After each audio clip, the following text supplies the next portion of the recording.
Mr. Speaker, I so move to amend the order of business.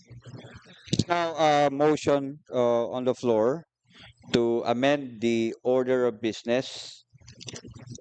Uh, yes, the order of business to include proposed resolution number 633, proposed resolution number 634, and bills on second reading, BTA Parliament Bill number 331, 332, and 333.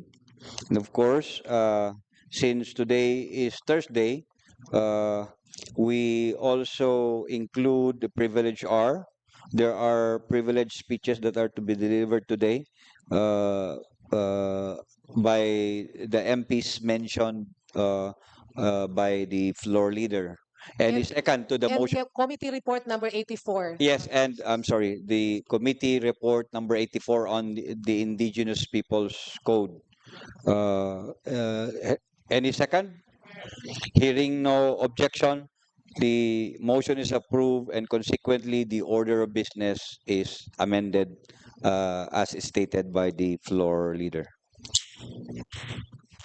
Thank you, Mr. Speaker. May I request the Secretary General to read Resolution 633 to include the title and the main author. The Secretary is directed to read the title of proposed resolution number 633, including the name of the author and co-authors. Mr. Speaker, proposed resolution number 63 entitled Resolution Expressing Support to the Mindanao State University College of Law in its fight to continue providing legal education for the Bangsamoros. Main author, MP Marjani Makasano and MP Idi Ali. Mr. Speaker, I move that we refer Resolution 633 to the Committee on Basic Higher and Technical Education and the Committee on Bangsamoro Justice System. Bangsamoro Justice System. There is a motion from the floor to refer proposed resolution number 633 to the Committee on Basic Higher and Technical Education and to the Committee on Bangsamoro Justice System. Any second? Hearing no objection.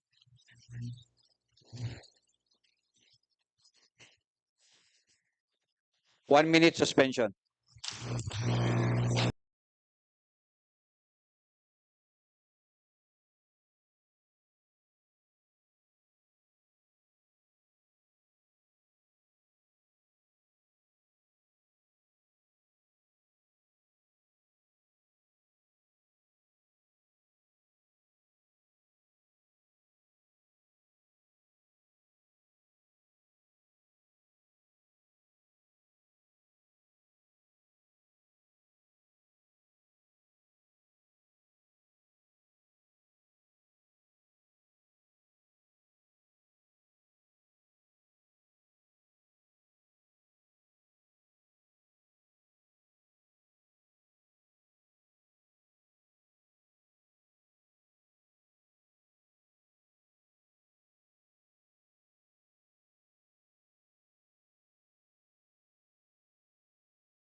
Session is resumed. Floor leader, uh, because of the urgency of PR number 633, you should exhort the committees to which it is referred to immediately convene as soon as possible so that the matter be resolved and reported back to the plenary next week. Yes, Mr. Speaker, we agree that there is a sense of urgency and we will immediately refer this to the committee and ask them to take action immediately so that they can report by next week. But Mr. Speaker, may we request for a brief manifestation from our Deputy Floor Leader, MP Jo Lorena. I move that he be recognized. The gentleman from Sulu is recognized.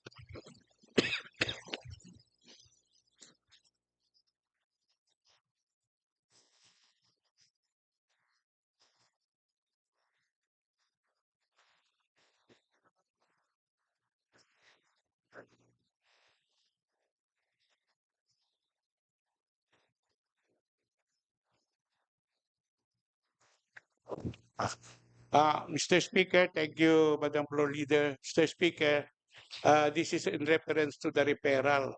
I'd just like to manifest that in the committee hearing of the Bangsamoro Committee on Justice, dated September 16, we already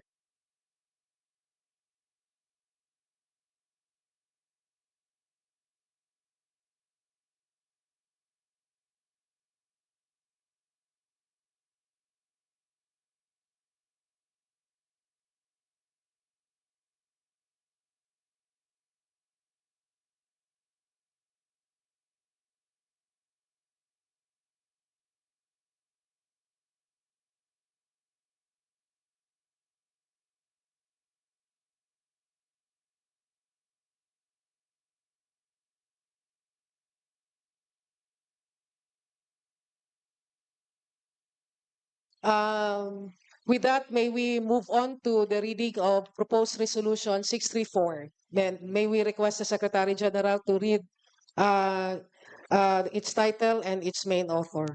The Secretariat is directed once again to read the title of PR number 634, including the name of the authors and co-authors. Proposed resolution number 634 entitled A Resolution Urging the Regional Government to Allocate Funds for the Development of a Master Plan for the Tawi-Tawi Tourism Corridor. Author, Member Parliament John Anthony Lim. Mr. Speaker, I move that we refer Resolution 634 to the Committee on Finance, Budget, and Management. The floor has moved that we refer PR number 634 to the Committee on Finance, Budget, and Management. Any second? And the Committee on Tourism, CTIT And to the Committee on Trade, Tourism, and Investment. and Tourism. And Trade, Investment, and Tourism. It has been seconded. Hearing no objection, the motion is approved. Moving on, Mr. Speaker, we are now on bills on second reading. May I request the Secretary General to read on second reading Bill number 331 to include its title and main author. The Secretary is directed to read the title of BTA Parliament Bill number 331, BTA Parliament Bill number including the name of the authors and co-authors. BTA Parliament Bill number 331 entitled An Act Amending Section 5 of Bangsamoro Act number 53, otherwise known as an Act creating the municipality of Nuling in the province of Maguindanao del Norte, providing funds therefore and for other purposes. Author, the government of the day. Mr. Speaker, I move that we recognize Deputy Speaker Attorney Lanang Ali for the sponsorship speech.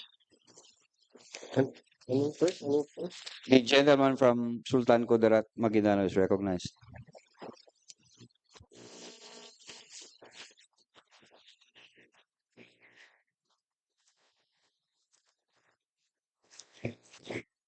Bismillahirrahmanirrahim. Mr. Speaker,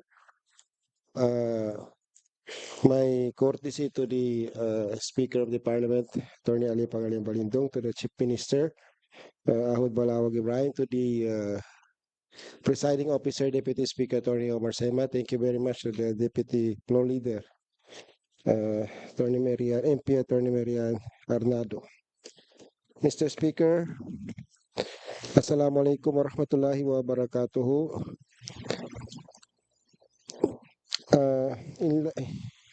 In light of the recent ruling by the Supreme Court regarding the constitutionality of Bangsamoro Autonomy Acts number 53, 54, 55,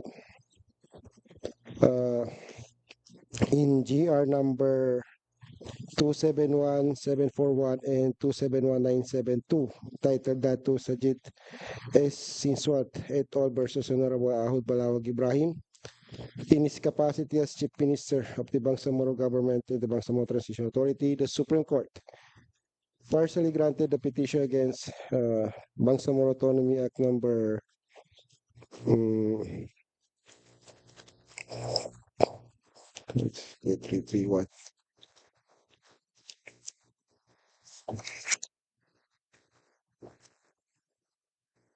Number 53, On August 20, 2024, it declared Section 5 of the said BAA as unconstitutional, as it allowed only the qualified voters of the barangay comprising the new municipalities to vote in the plebiscite. The court ruled that qualified voters from both the new and modern municipality should be included in the plebiscite.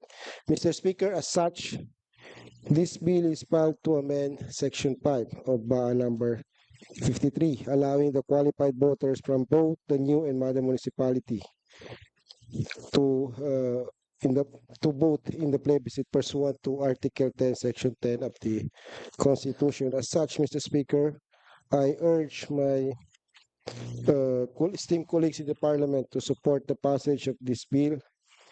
Let us work together, Mr. Speaker, to ensure that our legislative framework is robust, constitutionally sound, and reflective of the inspiration of the Bangsamoro people. Through our collected efforts, Mr. Speaker, we can strengthen the autonomy of our region and pave the way for a more inclusive and prosperous future, Mr. Speaker. Shukran. Assalamualaikum warahmatullahi wabarakatuh. Thank you very much, Deputy Speaker Lanang Ali. Mr. Speaker, I move that we refer Parliament Bill 331 to the Committee on Amendments and the Committee on Local Government. There is a motion from the floor, coming from the floor, to refer BTA Parliament Bill number 331 to the Committee on Amendments and Revision Amendment, and to the Committee on Local Interior and Committee on Local Government. Any second? Hearing no objection, the motion is approved. Moving on, Mr. Speaker, may we request the Secretary General to read on second reading BTA Parliament Bill number 332.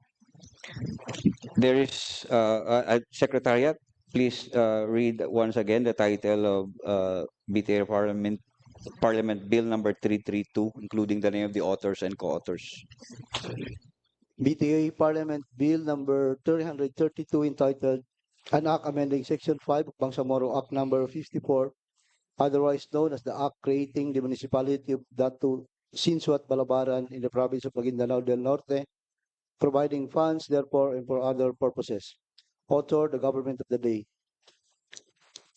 Mr. Speaker, may we once again call and recognize Deputy Speaker Lanang Ali Jr. to give the sponsorship speech. The gentleman from Sultan Kudarat is once again recognized. Yes, thank you very much, Mr. Presiding Officer, Deputy Speaker Attorney Omar Sema, and to the Deputy Floor Leader. Maraming salamat po. My courtesy again to our esteemed BARM Chief Minister Ahod Balawag Ibrahim, Speaker Attorney Pangaliang Balintong, and to the honorable members of the Parliament. Assalamualaikum warahmatullahi wabarakatuh.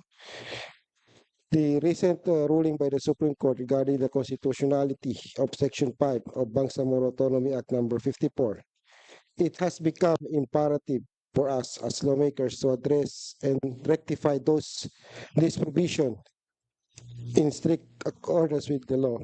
The Supreme Court decision has provided us with a clear directive to ensure that our legislative framework aligns with the Constitution. Mr. Speaker, it is now settled in that decision of the Supreme Court the following rules of law as part of jurisprudence. Mr. Speaker, settled na po itong issue na ito, and once and for all, the Supreme Court has decided on this as part of jurisprudence. Number one, Mr. Speaker, the Bangsamoro government through the BTA and the Chief Minister has the power to create municipalities. Number two, Mr. Speaker, the Chief Minister has the authority to appoint the official who will act in an interim capacity until the officials of the new municipalities are elected. Number three, Mr. Speaker, according to the Supreme Court, both Republic Act number 7160 and the Bangsamoro Local Governance Code, referring and recognizing the Bangsamoro Local Governance Code, Mr. Speaker, provide the same criteria for creating and dividing municipalities in the BARM. As we deliberate on this proposed bill, proposed Parliament Bill number 332, it is crucial to recognize the significance of our actions. By amending Section 5, we are not only complying with the Supreme Court decision, but also reinforcing our commitment to good governance, transparency, and the rule of law. I urge my esteemed colleagues in the Parliament, Mr. Speaker, to support the passage of Bill number 332. Again, Mr. Speaker, we urge all the members of the Parliament to support the passage of the bill. Maraming salamat. Assalamualaikum warahmatullahi wabarakatuh.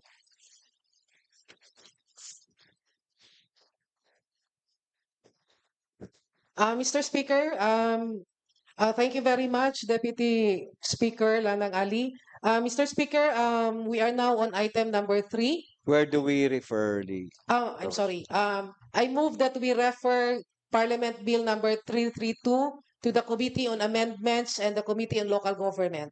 There's a motion from the floor to refer PR number 332 to the Committee on Amendments and to the Committee on Local Government. It's been seconded. The motion is approved. Now, we are now on BTA Parliament Bill number 333. May I request the Secretary General to read the title and the author thereof. The Secretariat is directed to read the title of BTA Parliament Bill number 333, including the name of the authors and co-authors. BTA Parliament Bill number 333 entitled An Act amending Section 5 of Bangsamoro Act number 55, otherwise known as An Act creating the municipality of Sheikh Abbas Hamza in the province of Maguindanao del Norte, providing funds therefore and for other purposes. Author, the government of the day. Yes, okay. Floor leader. Once again, may we recognize Deputy Speaker Attorney Lanang Ali Jr., Mr. Speaker. The gentleman from Sultan Kudarat, Maguindanao is recognized once again. Yes, Bismillahirrahmanirrahim. Assalamualaikum warahmatullahi wabarakatuh. In addition to the authorship speech that I have been read before, Mr. Speaker, in response to the Supreme Court ruling, Mr. Speaker, the government of the day has introduced proposed bill number 333.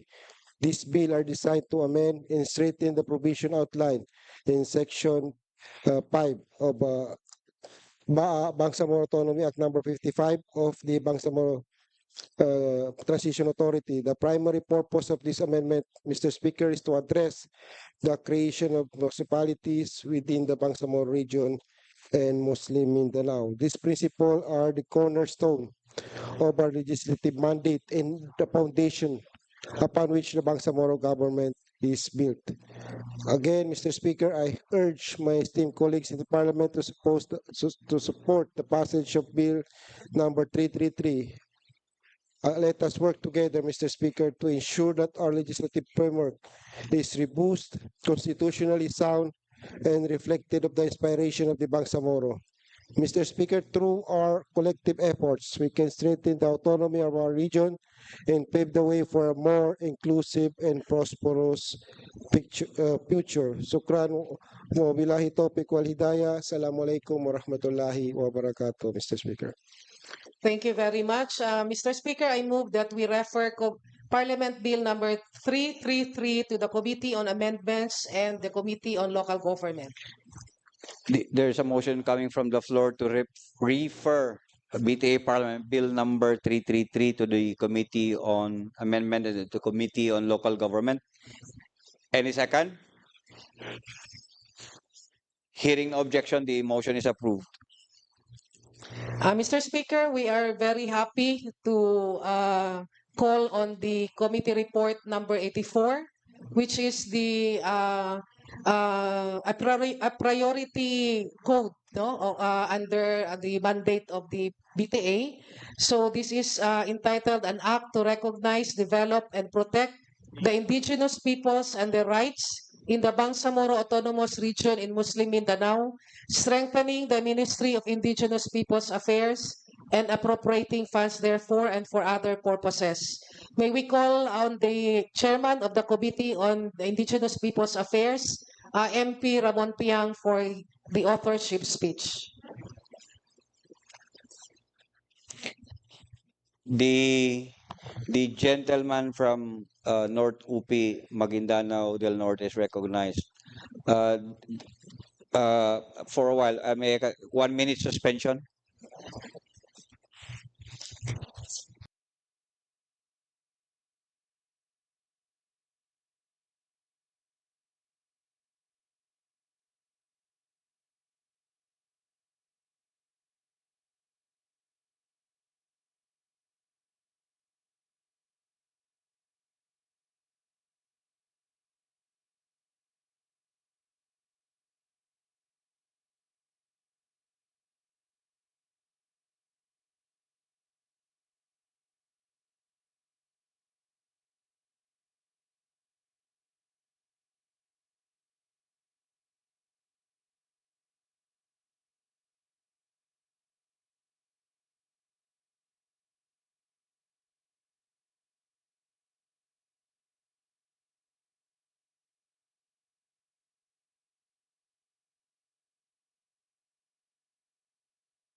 Resume.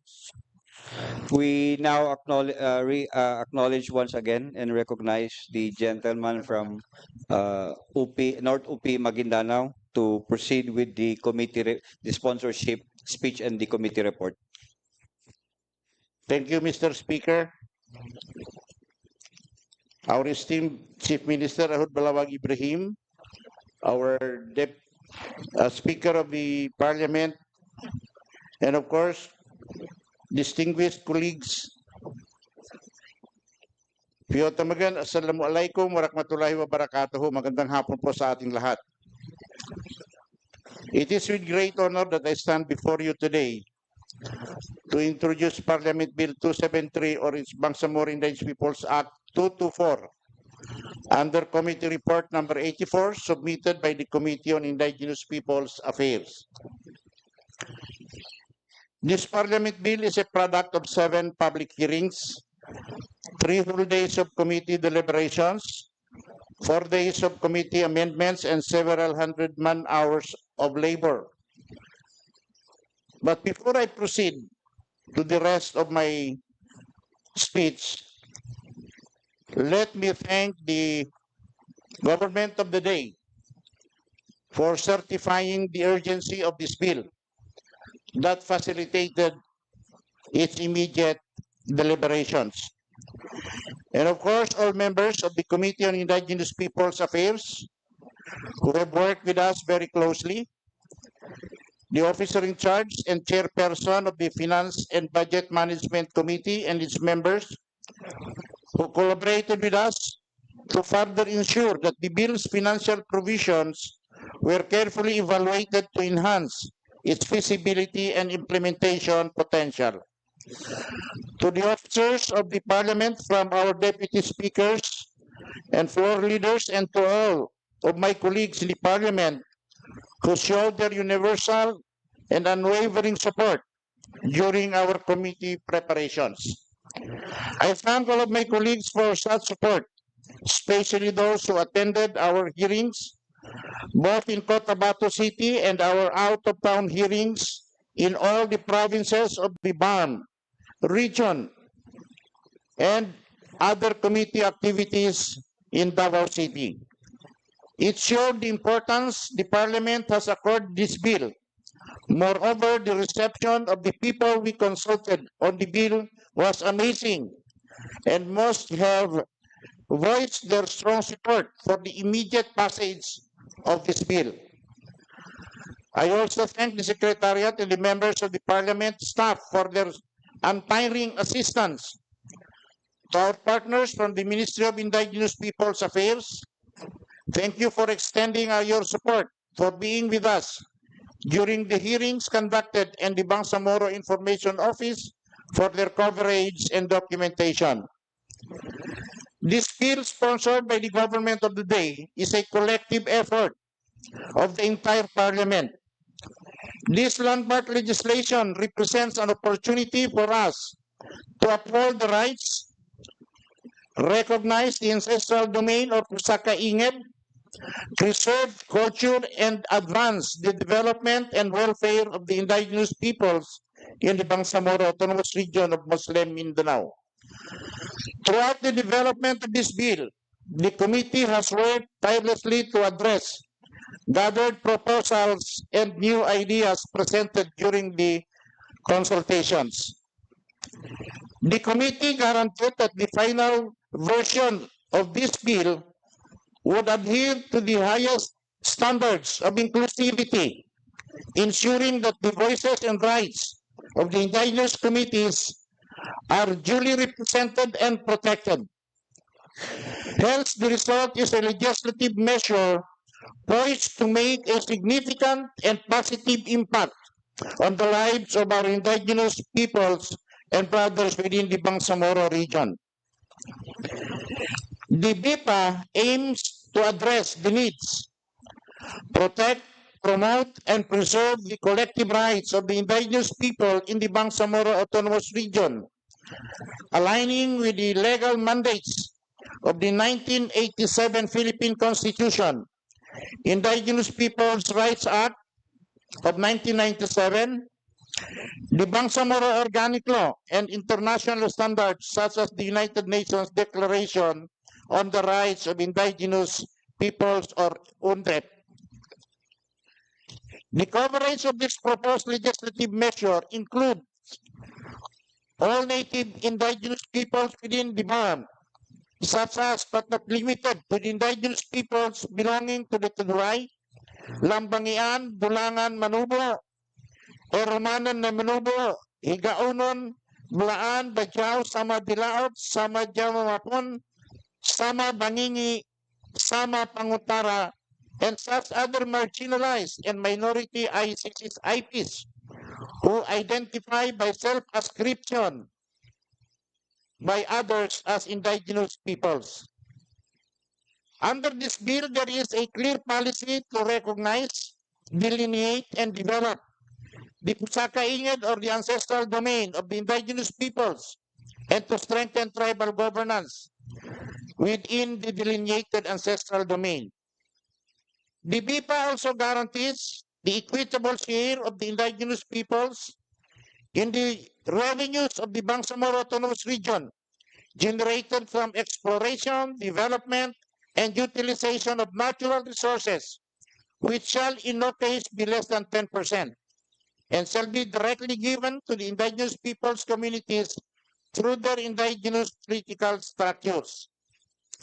This will assure the IPs funding the development programs that they implement in accordance with their ancestral domain sustainable development and protection plan or ADS-TPP.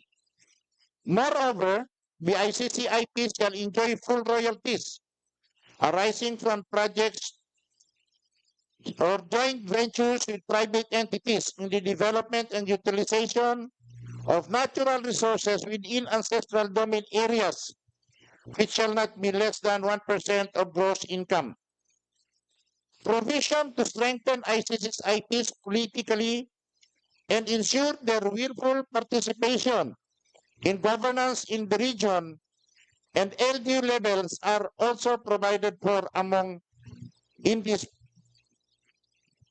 bill. The creation of the Pusaka-Inged Development Authority, which shall have the primary mandate to promote, coordinate, and facilitate the active participation of indigenous political structures, LGUs, private sectors, and other stakeholders to effect inclusive growth and social economic development of ancestral domain in the autonomous region of Muslim Mindanao. This is to ensure coordination and synergy of development efforts within the ancestral domain. The establishment of the Indigenous Peoples Council, which will be composed of the representatives from the various indigenous political structures. The IPC will serve as an advisory body to the program and policy decisions of the Ministry of Indigenous Peoples Affairs. There is also a stringent provision for the full implementation of the indigenous people mandatory representatives and providing for sanctions against public officials who will interfere in the manner of selection of the IPMRs. There is also a provision for the appointment of IP deputy governors or deputy mayors in provinces and municipalities with at least 5% of IP population. The BIPA is also explicit in addressing and preventing manipulative practices that exploit the indigenous people's lack of understanding of legal frameworks and their customs regarding land ownership. This aims to provide stronger protection against such exploitation by ensuring that any attempt to undermine the free, prior, and informed consent of the indigenous communities through deceptive practices is clearly defined as unlawful. It reinforces the Bangsamoro government's commitment to safeguard the rights and lands of indigenous peoples against those who may seek to take advantage of their vulnerabilities. Provision on recognizing the indigenous peoples as the rightful owners of any portions of their ancestral domain and have been occupied by military camps is also provided.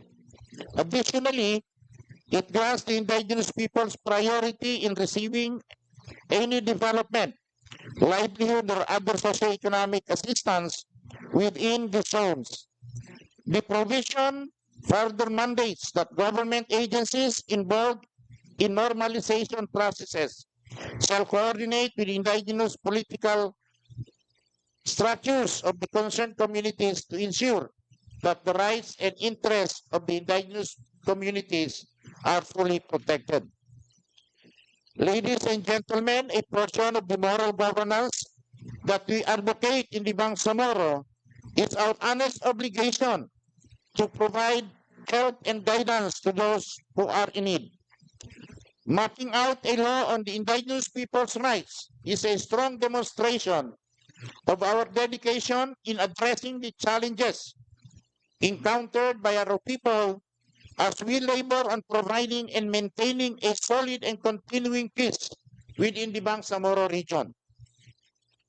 As we honor our IP brothers and sisters, the bearers of our cultural diversity, and their overwhelming contribution to our rich arts, culture, and heritage, may we also be reminded of how far we still need to go. The ways and means of our IPs may be considered ancient compared to those of the modern society, but everything that defines us as a Bangsamoro is rooted in the creativity, resourcefulness, and passion of our forefathers. It is my fervent prayer, my dear colleagues in this parliament, that we consolidate our strong support behind this priority bill as we continue to serve our people for a better Bangsamoro. With these considerations, I call on all our colleagues in this august body for the swift passage of this important measure, which is the last code that the government of the day would like to pass. To everyone, maraming salamat. Bagi wassalam. Thank you very much, Mr. Speaker. Floor leader. Thank you very much, MP Ramon Piang. And I join you in calling our colleagues for the swift passage of this law, which is one of the two remaining priority codes of this transition authority. Now, Mr. Speaker, with that, I move to adopt committee report number 84 for deliberation. There's a motion from the floor to adopt committee report number 84 84. For deliberation of the plenary. It's been seconded. The motion is approved. Now, Mr. Speaker, considering that copies of the committee report are still reproduced, and we commit to furnish all members of the Parliament a copy by tomorrow morning. And because of that, I move that we suspend consideration of committee report number 84 until next week, Mr. Speaker. Yes. What? Is there somebody who? Okay.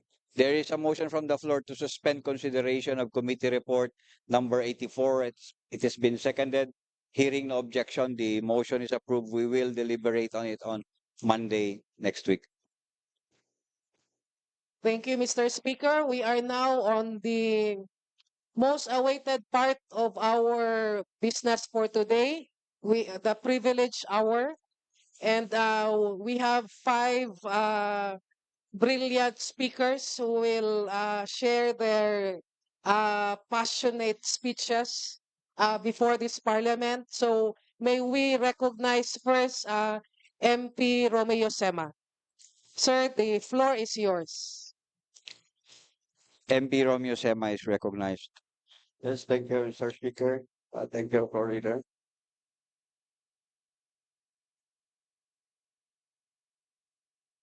Bismillahirrahmanirrahim. Assalamualaikum warahmatullahi ta'ala wabarakatuh.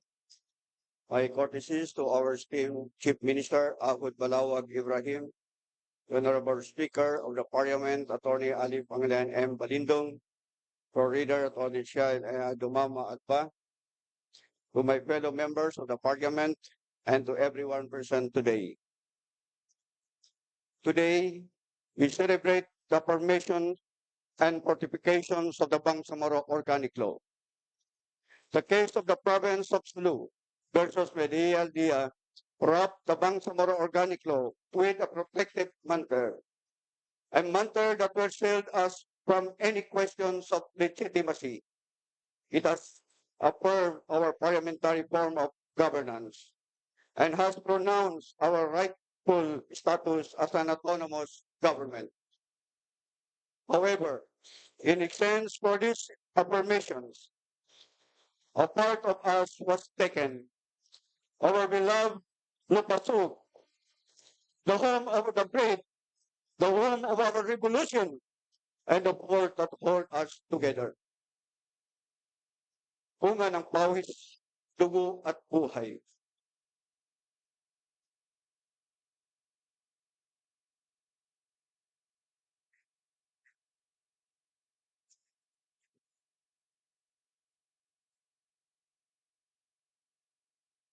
Thank you.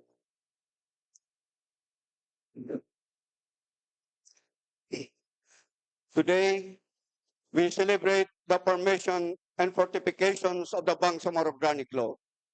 The case of the province of Sulu versus BTA Aldea wrapped the Bangsamoro Organic Law with a protective mantle, a mantle that will shield us from any questions of legitimacy. It has affirmed our parliamentary form of governance and has pronounced our rightful status as an autonomous government. However, in exchange for these affirmations, a part of us was taken. Our beloved Lupa Sug, the home of the brave, the home of our revolution, and the port that hold us together. Bunga ng pawis, dugo at buhay. These, ladies and gentlemen, are big words from our Bangsamoro hymn, but whose sweat, whose blood, and whose life were referred to in our hymn. We cannot speak of sacrifice without the people of Sulu, whose land was the cradle and the home of the Moro National Liberation Front. The Chavida massacre, where young Tausug and Sama martyrs were slain, was the part that formed the Mindanao independence movement and eventually the Moro National Liberation Front. From that very day, the quest for our self-determination has always been a view in mind. Thus, in 1977, the late President Marcos, through Proclamation number 1628, and on the basis of the Tripoli Agreement, declared the autonomy of Southern Philippines, which includes Sulu. In 1989, RA 6734 created the autonomous region in Muslim Mindanao, which includes Sulu. And in 2001, RA 1954 was signed, which are also includes Sulu. It is from these following legal premises that we have always been abducted. Thus, the Bangsamoro Organic Law has treated the territories of the arm as geographical area, fighting as one geographical area, developing as one geographical area, and dreaming as one geographical area. Sulu is an integral part of the block, but because this time immemorial, Sulu had always been an indispensable part of the struggle. The Muslim territories had always been struggling, fighting, and rising together as one block.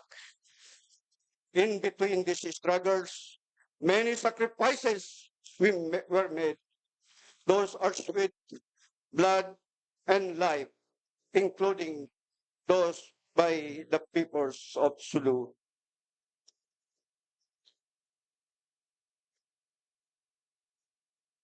Now that we are almost at the pinnacle of trip, we move forward without Sulu.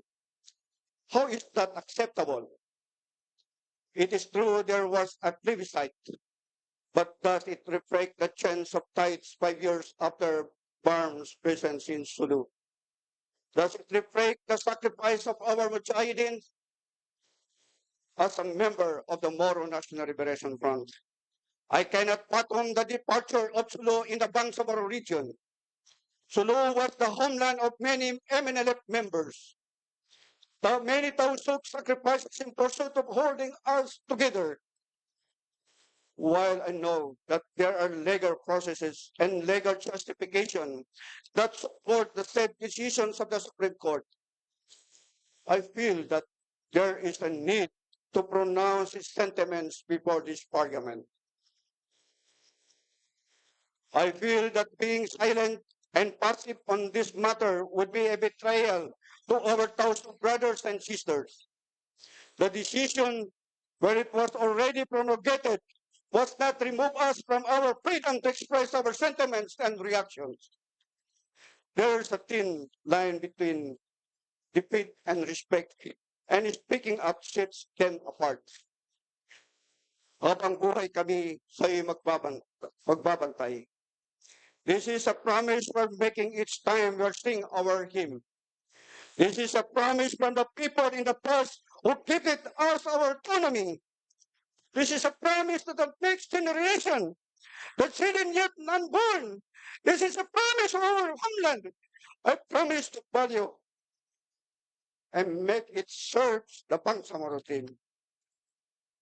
A part of that Bangsamoro dream was never intended to leave one province behind.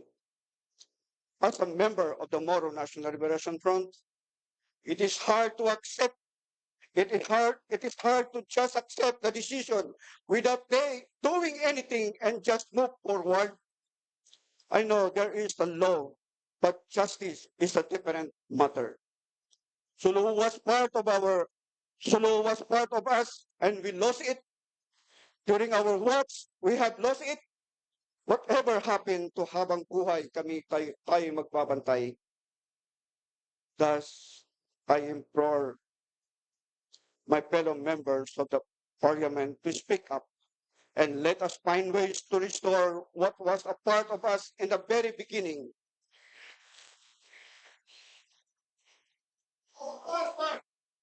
No one knows better the needs of the people of Sulu than us, who share the same blood and belief with them. To accept the decision and to declare moving forward without Sulu is betrayal. Betrayal to the Mujahideen, betrayal to the people of Sulu, betrayal to the past, to the future, and betrayal to the Bangsamoro dreams. We, Bangsamoro, are never built to just accept defeat. We fight for what we think is for justice. I hope that we make that fight for Sulu. Wabillahi taufiq walhidayah. Wassalamualaikum warahmatullahi taala wabarakatuh.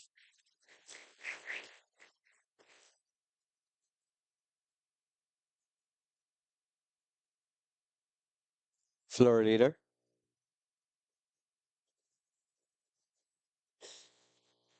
Thank you very much for that very compelling and impassioned speech, MP Sema. Mr. Speaker, our next speaker who will give the privileged speech is MP Lanang Ali Jr. I move that he be recognized, Mr. Speaker. The gentleman from Maguindanao, Sultan Kudarat, Maguindanao is recognized.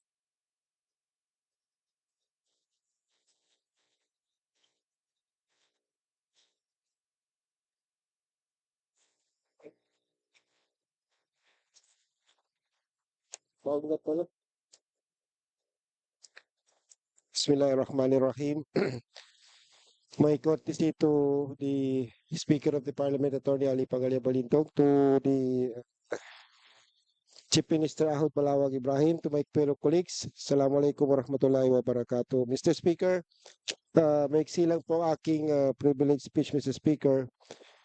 This is about the status of the Bangsamoro Transition Authority Parliament employees, Mr. Speaker. Mr. Speaker, since BTA 1, may mga usap-usapan na umiikot-ikot na ang ating mga empleyado sa BTA Parliament permanent ay hanggang transition period lang, Mr. Speaker. Ayan ay usap-usapan. Ngayon dito sa Parliament, Mr. Speaker, gusto ko na po itong ilabas bago matapos ang transition period. Nakausap ko ang mga empleyado ng Parliament at ituro ang kanilang narinig. Lalong-lalo na sabi nila ay sa Civil Service Commission, Mr. Speaker. Mr. Speaker, according sa kanila at sinabi ng Civil Service Commission sa kanila, itong BTA Parliament employees natin ay hindi katulad ng mga empleyado sa mga ministries at sa OCM na mayroong basis. At ito ang admin code, Bangsamoro admin code. Ang tanong nila, Mr. Speaker, sa BTA Parliament employees ba, ano ba ang basis natin? Ang pagkakaalala ko, Mr. Speaker, ang organizational structure ng BTA Parliament ay inaprubahan lamang ng Committee on Accounts. According sa kanila ay hindi ito isang batas. No, Mr. Speaker. Ako ay nagtatanong sa ating mga kasamahan, meron ba tayong pinasang resolution na approving yung buong employees structure natin sa Parliament? Sa tingin ko, Mr. Speaker, ay wala. Wala. Yan. Hindi katulad ng ating parliamentary internal rules and procedures na merong resolution na pinasa natin. Yan ang una, Mr. Speaker. Pangalawa, Mr. Speaker, sa organizational structure daw natin, Mr. Speaker, ang nakalagay ay BTA Parliament employees. Ibig sabihin, Bangsamoro Transition Authority employees. Eh kung matapos daw ang Transition Authority, apalis na rin yun dahil meron na tayong regular Bangsamoro Parliament. Yung point dito ng Civil Service Commission, Mr. Speaker, yung transition BTA ay merong katapusan. Malinaw po, Mr. Speaker, sa ating BOL, the transition period shall end upon the result of the election in 2025, paving way for the Bangsamoro regular government. Yun ang kanilang pananaw, Mr. Speaker. Dahil ang ating organizational structure, ang title niya, Mr. Speaker, ay BTA at ito ay sa BTA lamang. No? Ang kanilang nakikitang solution, Mr. Speaker, gusto kong ilabas dito sa August body na ito, ay magpasa tayo ng resolution. A resolution na kung saan, Mr. Speaker, na itong transition authority employees ay sila din yung magiging employees sa Bangsamoro regular government. O gagawa tayo ng resolution na gano'n, Mr. Speaker, para meron tayong legal basis. Yung parliamentary acts natin dito sa atin mga empleyado. Yun, no? Ako, Mr. Speaker, ang point ko lang dito ay dinala ko lang ito dito sa August body para lamang malaman natin dito at ma-action na natin kung sakasakaling ma-action na. Kasi sabi na, accordingly, Mr. Speaker, Civil Service Commission, hindi pwedeng gamitin ang title na Transition Authority doon sa regular Bangsamoro dahil natapos na po yung Transition Authority upon electing the new members of the Parliament and the Chief Minister. Yun lang po, Mr. Speaker. Maraming salamat. Assalamualaikum warahmatullahi wabarakatuh. Before we act on the privilege speech, may I ask for 1 minute suspension?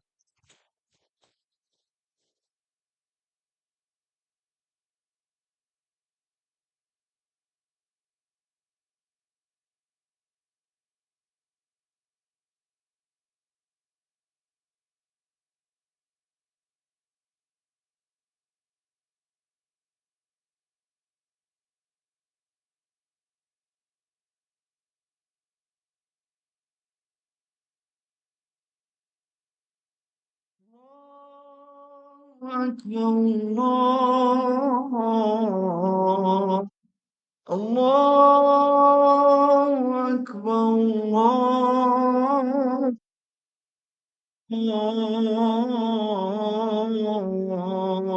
الله أكبر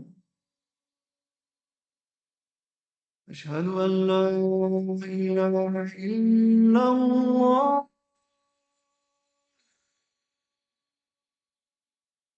أشهد أن لا إله إلا الله الله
Our privilege hour, still and on privilege hour, may we recognize, I move that we recognize MP Eddie Ali.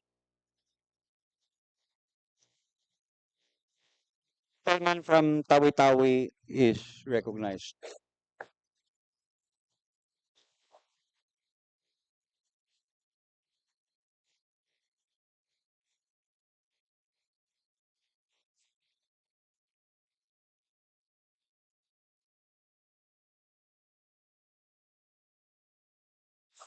Thank you, Mr. Speaker. Thank you, Madam Floor Leader. Bismillah, walhamdulillah, wassalatu wassalamu ala rasulillah, وعلى آله وصحبه أجمعين أما بعد. My courtesy and respect to our Chief Minister Ahud Balawag Ibrahim, Mr. Speaker, distinguished colleagues in this august body, fellow Bangsamoro, Assalamualaikum warahmatullahi ta'ala wa barakatuhu. As someone who was born in Siasi Sulu, being a Tausug by birth and blood, I rise today on a matter of utmost significance, not only for the proud people of Sulu, but for the entirety of the Bangsamoro. We stand at a critical juncture in our shared history, a history marked by unrelenting pursuit of self-determination, freedom, and unity. Specifically, I rise to address the critical issue on the exclusion of Sulu from the Bangsamoro Autonomous Region in Muslim Mindanao, BARM, and the implications of this for the peace, development, and people's unity of our region. This issue resonates not only within the halls of this parliament, but in the hearts of every Bangsamoro. Sulu is not just another province. It holds profound cultural and historical importance in the narratives of the Bangsamoro. It was the heart of the Sultanate of Sulu, a sovereign entity long before the arrival of colonizers. The Sultanate was a symbol of self-governance and pride for our people. Mr. Speaker, Sulu, a land steeped in the rich heritage of the Bangsamoro struggle, has long been a bastion of resistance and resilience. For centuries, the brave and noble people of Sulu have carried the banner of jihad, not merely in the narrow sense of armed struggle, but in the broader and nobler sense of striving for justice, dignity, and self-determination. It was in the mountains of Sulu where many of our ancestors bled and fought for the right to chart their own course, to be masters of their destiny, and to live in accordance with their own faith, culture, and laws. Sulu was and must continue to be the cradle of the Bangsamoro's unwavering quest for freedom. Yet today, I stand before you burdened with the deep sadness brought by the recent decision of the Supreme Court, a decision that following the results of the plebiscite has declared Sulu no longer part of the Bangsamoro Autonomous Region in Muslim Mindanao. The ramifications of this decision are far-reaching, not only for the people of Sulu, but for the entire Bangsamoro. There are concerns about people's representation, governance, and resource allocation. This legal conclusion, while one we must respect, is a stark reminder of the challenges that continues to obstruct our people's journey toward unity and self-determination.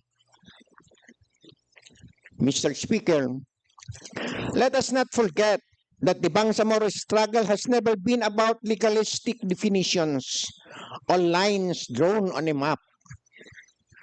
It is about our shared identity, our collective history, and our aspirations for a peaceful and prosperous future, free from oppression.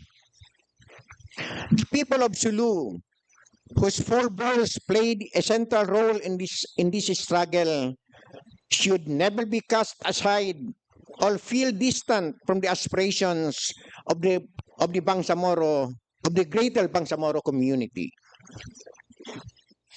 Sulu's historical role as the heart and soul of the Bangsamoro's struggle cannot be erased by a court decision or a plebiscite.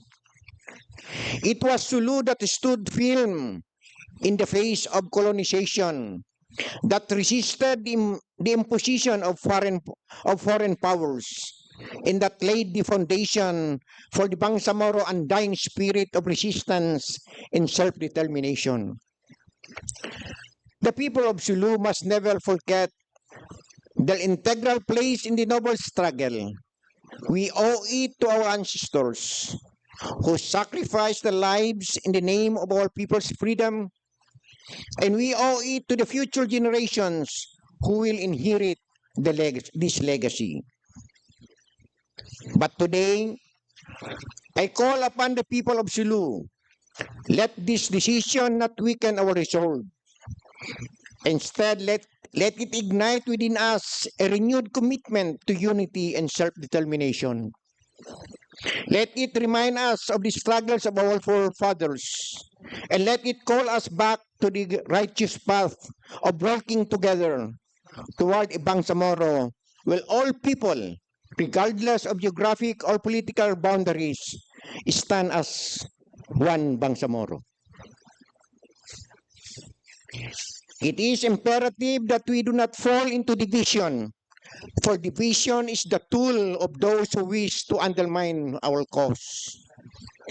Now, more than ever, the people of Sulu must mobilize, not in conflict or discord, but in the spirit of solidarity and brotherhood.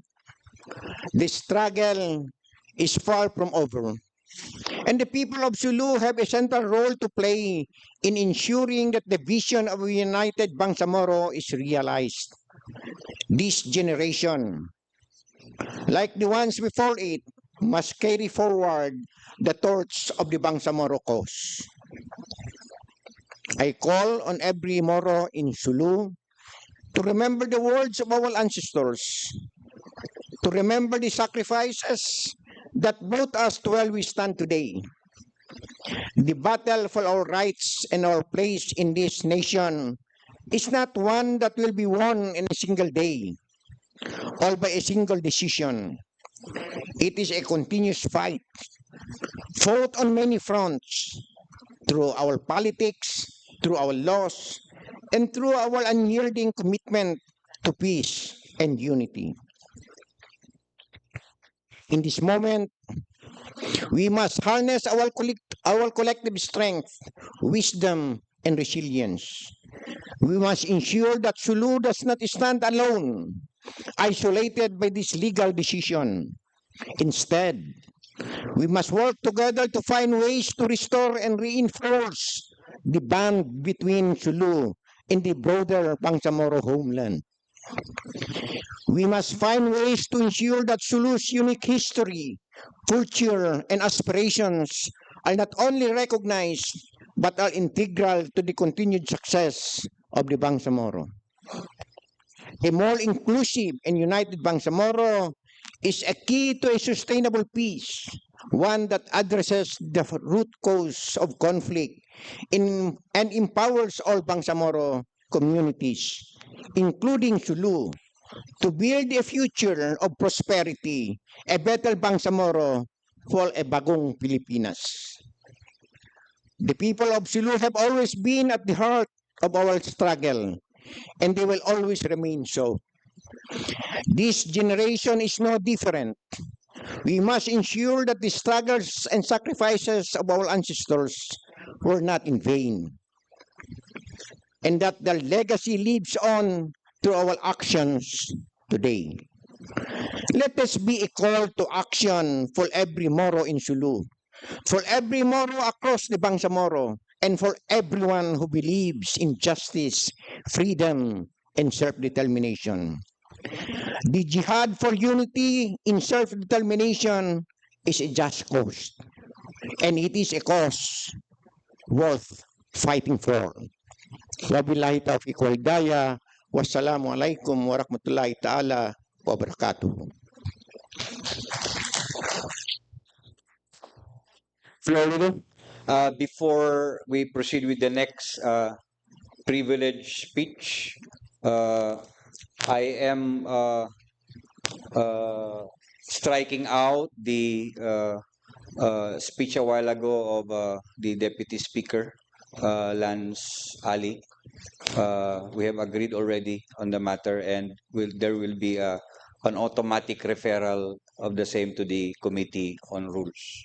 The media relations, you are enjoined from not publishing the speech of Deputy Speaker Lanang Ali Jr. Sir Speaker. Yes, Sir Speaker, in relation to the privilege speech, can we ask a clarificatory question? can you do it in an executive way, in an executive manner?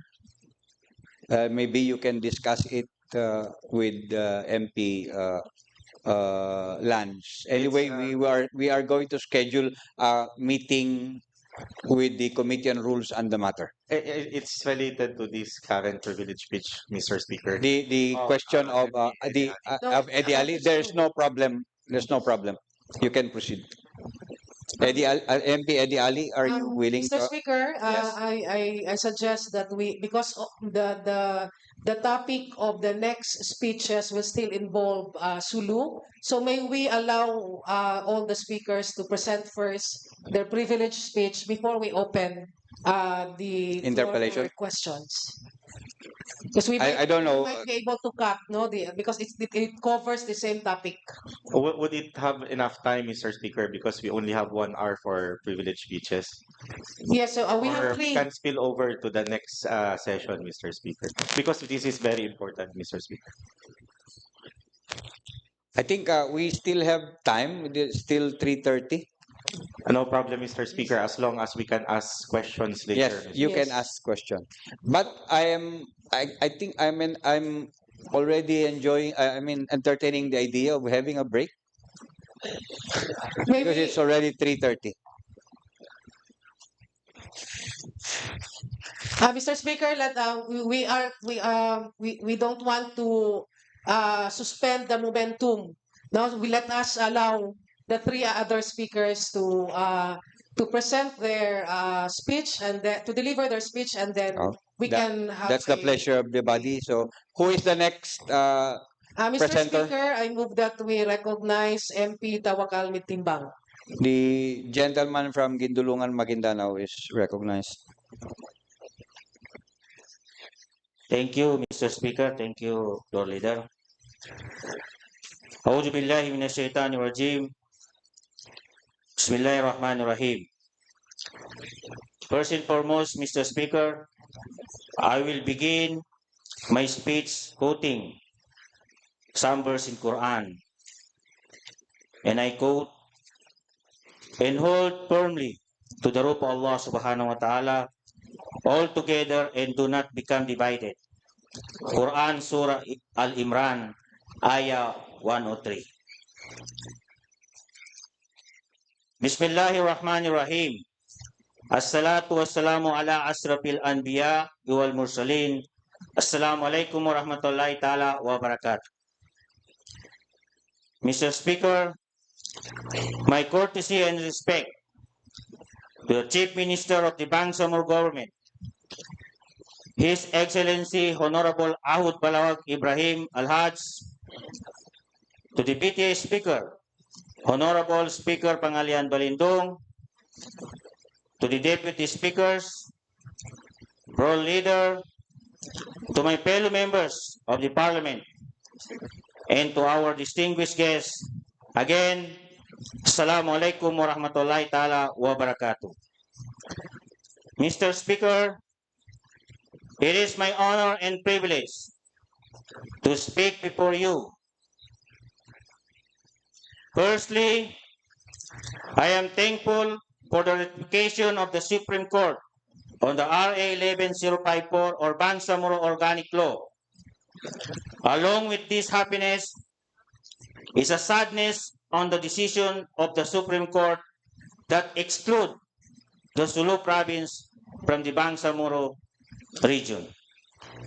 Mr. Speaker, today I rise to address a matter of profound significance that resonates deeply within the hearts of the Tausug people and the broader Bangsamoro community. The exclusion of the province of Sulu from the Bangsamoro region in Muslim Mindanao Bar. Mr. Speaker, the history of the Bangsamoro is a tapestry woven with struggle for self-determination, cultural identity, in the quest for justice. The Tausug people, Mr. Speaker, have a rich history characterized by a vibrant culture and a steadfast commitment to their rights and governance. For centuries, Mr. Speaker, we have navigated the complexities of colonialism, conflict, and political upheaval. Mr. Speaker, by excluding Sulu, we risk eroding the unique cultural identity of the Tausug people. The Bangsamoro framework is not just about political representation. It is about recognizing and celebrating our diverse culture, language, and traditions. Mr. Speaker, furthermore, the exclusion of Sulu from the Bangsamoro region has a significant social economic component. The Tausug people face challenges related to poverty, lack of access to education, and insufficient healthcare services. By denying Sulu its rightful place in the Bangsamoro framework, we are perpetuating a cycle of underdevelopment and inequality. This exclusion not only affects our brother Tausug, but stifles the potential for regional growth and collaboration. Mr. Speaker, moreover, the exclusion sends a troubling message about the inclusivity of our governance structure. It raises questions about the commitment to genuine autonomy and representation for all Bangsamoro people. Our brother Tausug deserve a seat at the table in discussions that shape our future. Their voices must be heard and their rights must be upheld. Mr. Speaker, now therefore as a member of this Parliament, I urge this body to create measures which shall reconsider the implication of this exclusion and to a framework that embraces all Bangsamoro people, recognizing their distinct identities while fostering unity. Mr. Speaker, let us not repeat the mistakes of history by sidelining any group within our quest for peace and autonomy.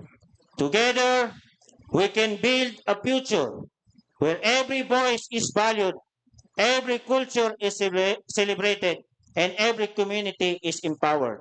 Mr. Speaker, lastly, the exclusion of the province of Sulu is not just a matter of political geography. It is a question of justice, identity, and shared destiny. Let us stand together to ensure that the Tausug people, along with all the Bangsamoro people, are given the recognition and respect they rightfully deserve. Pagpalain Bangsamoro, wabillahi taufiq wal hidayah. Wassalamualaikum warahmatullahi taala wabarakatuh. Shukran, Mr. Speaker. Mr. Speaker, for our next speaker, may we recognize MP Jose Loreda. The gentleman from Sulu is recognized.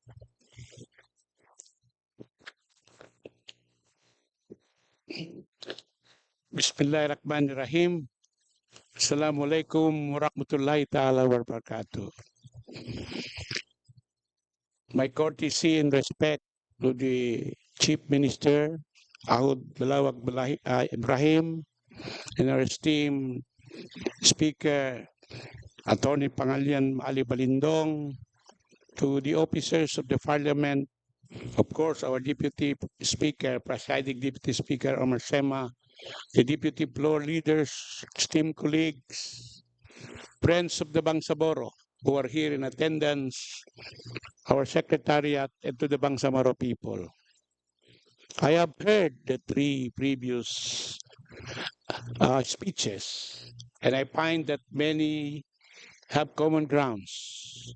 I have prepared a privileged speech, but hearing them, perhaps I will just adapt some of them because to repeat will lengthen further my privileged speech as the recourse has been done.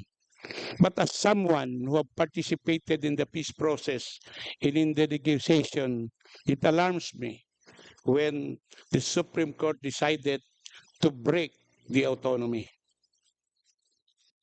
I have participated not only in our struggle for the rights of self-determination, but I have given the chance for peace in most negotiations. Perhaps in this whole, I am the only one who have participated in two peace agreements. The peace agreements of 1996 and the peace agreement of 2014 and 2017. And I was also given the opportunity to preside over a tripartite talks in the implementation of the 1996 peace agreement. But I would like to add that when the Tripoli Agreement of 1976 was signed and the mixed committee was organized, I was asked to be an errand for the Cook Mixed Committee with the hope that the journey for peace will not be steep and hard. But the Tripoli Agreement, as you say, as we have said, as the mother of agreement, speaks loudly that the territorial integrity of the autonomous region to be granted should be negotiated and not defined by constitutional provision. If I may recall, Article 1 to 3 of the Tripoli Agreement was agreed before the agreement on item 16 of the Tripoli Agreement on constitutional process. Precisely because our people are worried that the legalities behind the Tripoli Agreement will stop the formation of autonomy. Now, this has to be underscored because as the title of my privilege speaks, the fear is there is the corrosion of autonomy in the violations of the agreement signed by both fronts. But let me begin to start by defining for us the bond between the Sulu Seas and the plains of Maguindanao together with the rivers of Lanao. As early as 1921, our people stand together collectively in Zamboanga City to issue the Zamboanga Declaration defining their purpose and demand that they should be separated from the Republic of the Philippines because any attempt to include them would be futile because of the difference of culture, difference of faith, and difference of direction. That was in 1921. In 1935, on March 18, our sultanates, the datos assembled again in what is now famous as the Dansalan document of March 18, 1935. What is the recourse? They also stood firm that we should not become part of the Republic of the Philippines. But let us proceed. Triggered by an incident in Corregidor, the Moros once again stood collectively, together, side by side, irrespective of you are a Maranao, a Tausug, or a Maguindanao. They stood firm that the right to self-determination as their aspiration should be pursued. In that very same year, one Moro organization was organized, the Moro National Liberation Front. But it is not only the people of the Philippines, the Bangsamoro in the Philippines stood for that. the entire Bangsamoro, including the Suluk of Sabah, participated in that activity for the right to claim the right of self-determination. But that is history, you say. In the course of the MNLF, there was once a document we prepared with other lawyers. I hope some of them are living. But spearheaded by the then Makapantun Abbas Jr., there was a document which says the right of the Bangsamoro to file a petition for national sovereignty to determine the future in the fate of the Bangsamoro.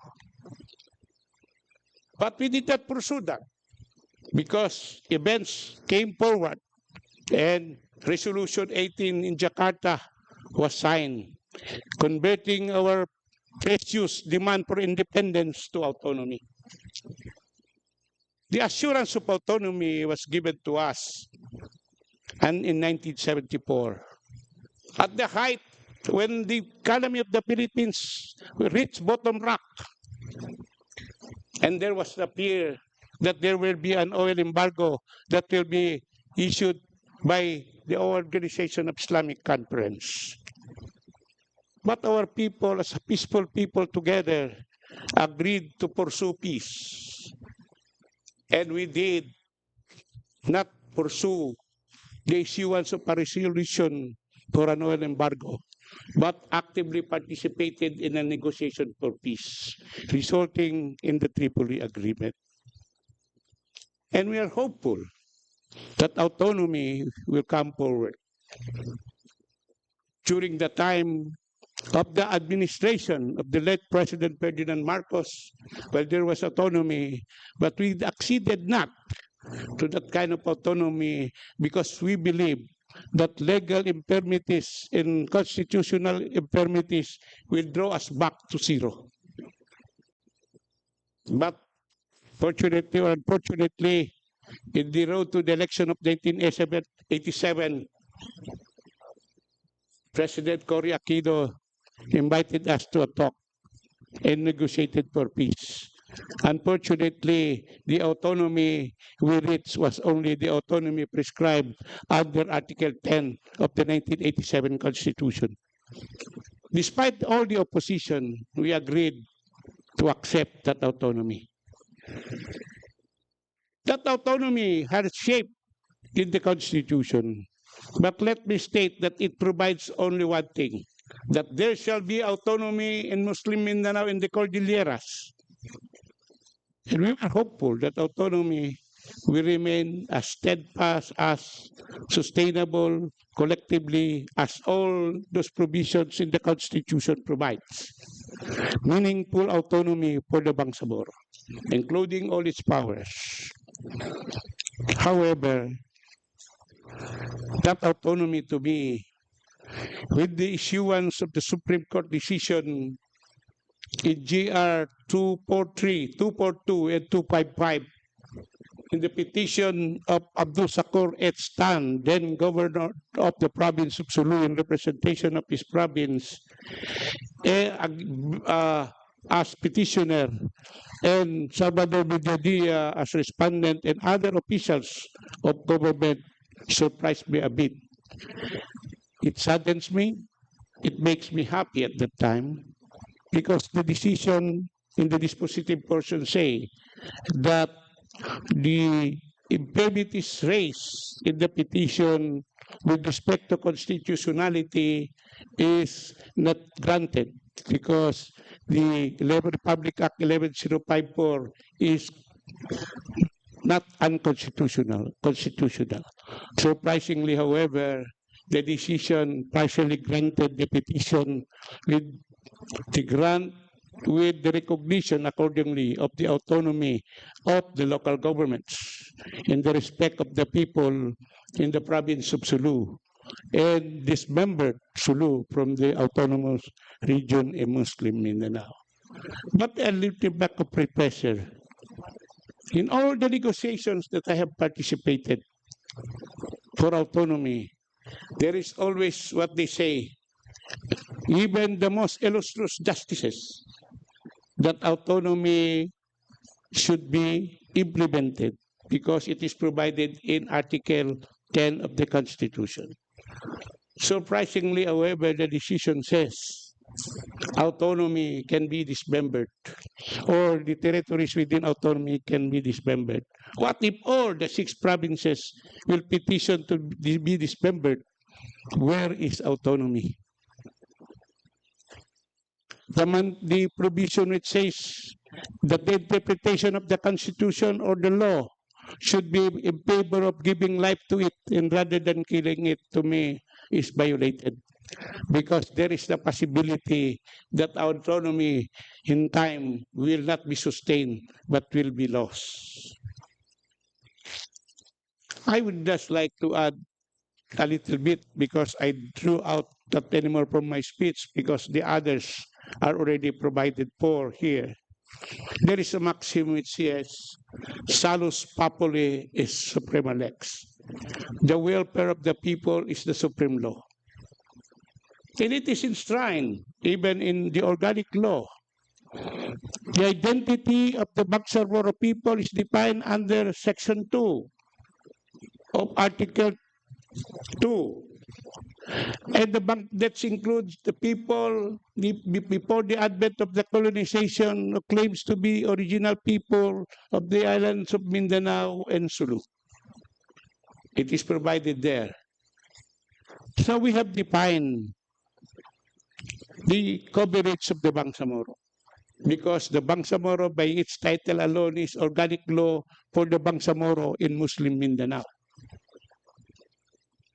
Under that context, I believe the jurisdiction of the Bangsamoro government spread not only to its territorial coverage, but include to all Bangsamoro.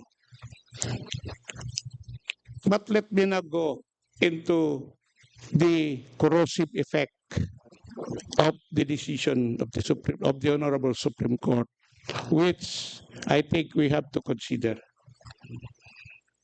As already stated, Article 10 might be lost in time if we will allow what is sometimes called by many as the opt-out provision. Because in my years of the negotiation, I have not heard of any negotiator in the government which says that that autonomy can be changed abruptly by reducing the territory. All the promises, I must note, there's that the autonomy enshrined under 6734 will not be reduced, but it will increase. Truthfully, in 1954 it did, but under 11054 we abandoned Sulu. The Supreme Court abandoned that particular promises. Now let me go to the ways forward and the consequence of the decision, not only to autonomy, as I have already laid down, but the consequence to BARM. We noted that we have 6 provinces, and there are now issues being considered. And under the provision of the organic law, it states that we will be given a black bite of 5% from the collection of the BIR and 5% from the customs. In the last budget hearing, there was a question raised by Congressman Mujibat Haman on whether the black rent will be reduced. The answer, although it was agreed that it will be reviewed, the position initially of the sponsor was we can consider the reduction of the background, but which is not true. Because under the provision, irrespective of its size, the black band should stand at 5%, but subject to review, of course, on the utilization of the black run. Now, the second implication is we have to reconfigure the bureaucracy of the Bangsamoro Autonomous Region. We are in a transition to strengthen the autonomy, but we keep on reconfiguring autonomy, then this is the precipice to the destruction, to the instability of the this is an ingredient for instability. Imagine you restructure the bureaucracy every now and then because you have to be member one province and remove all. My experience in government, before you create all these positions, there are many things to consider. You have to issue an OSCA, you have to look into your budget, and this has to be done. Almost at the end of the transition, we are forced to do that because of the reconfiguration of the BARM. The second consequence is to the people of Sulu. From my understanding of our budget, 4.8 billion of the budget goes to the province of Sulu for personal services alone. And my own estimate to include the programs projects, not only infrastructure, social services, education, and more, it will go as far as 13 billion. Imagine that amount to be drawn out of a province. What will happen to the province of Sulu? A partner in the struggle and a partner in the development of the Bangsamoro. Sulu will again start a new transition, as the BARM will have to start a transition with the configuration of the bureaucracy. The third consequence is, of course, the management and supervision of local governments. For the last 6 years, we have been relating with local governments. Now, with Sulu getting out of the BARM, it has to be relocated necessarily. But I hope and I pray that Sulu will be given back to the BARM in due time, because the decision of the Supreme Court is not yet final. If Sulu is left to be dismembered from the BARM, where does it go? Many says it goes to Region 9. Unfortunately, the configuration of Region 9 has already been set. There was an executive order defining the composition of Region 9. But before the plebiscite, Sulu was part of an arm. And the arm is no longer there because it is amended by Republic Act 11054. It cannot stand as an autonomous region in Muslim Mindanao because, again, there is the jurisprudence which says that only one province cannot anyway stand as an autonomy. So it will be the most possible is returned to Region 9. But in the budget of the department of the regions of Region 9, when I asked, it has not been factored. Even in the current deliberation on the national budget, Sulu is not factored in the national GAA. That is the problem.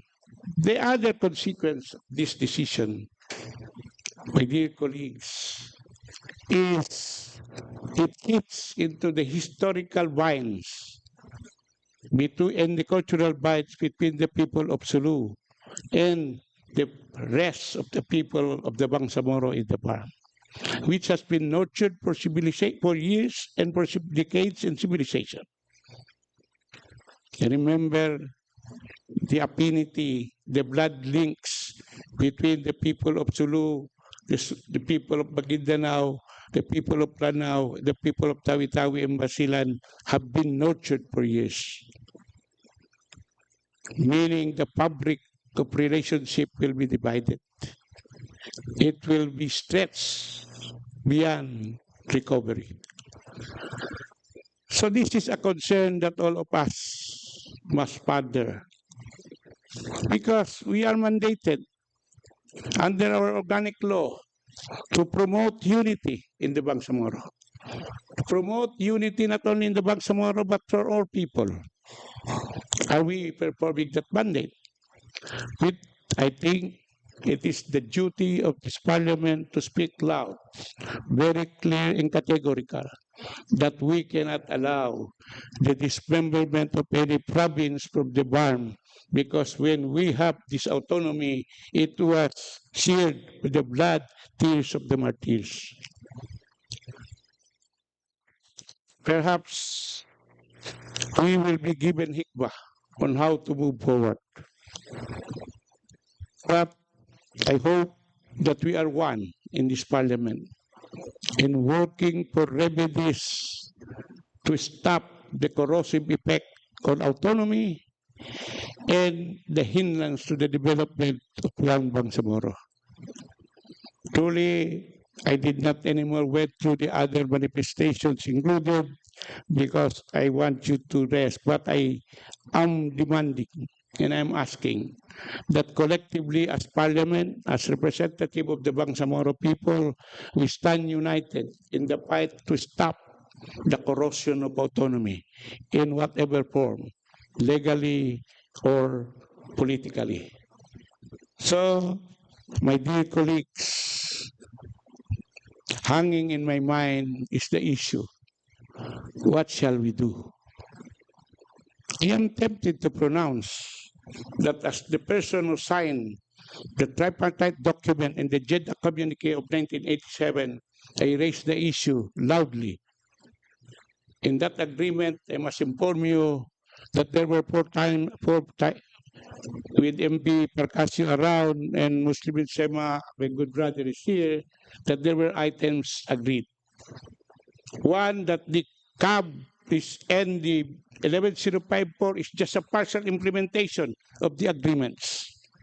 What does that mean? When to talk partial implementation of the agreements, it connotes that includes both the political, social, and economic agreements within the three agreements signed.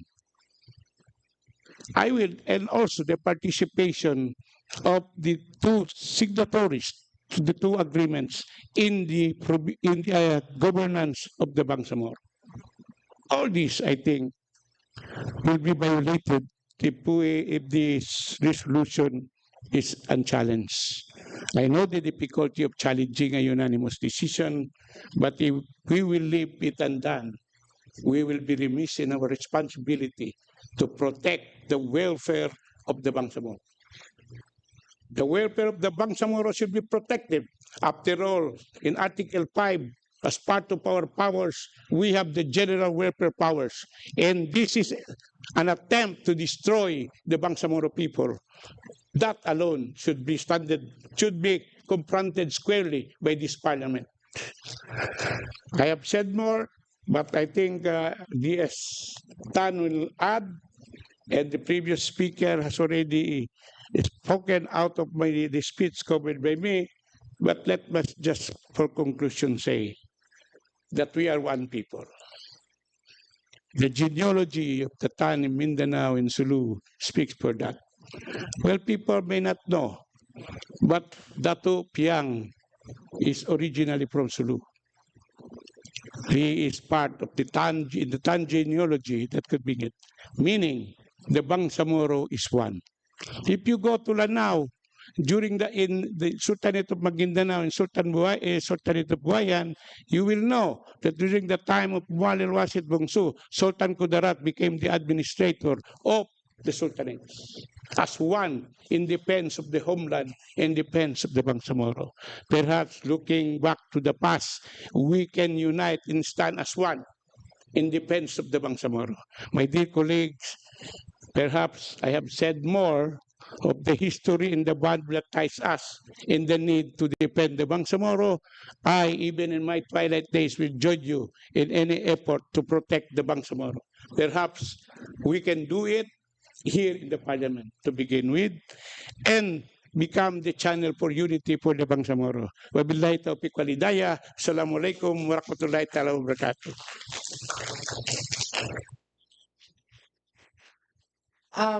Thank you very much, Deputy Floor Leader Jose Lorena.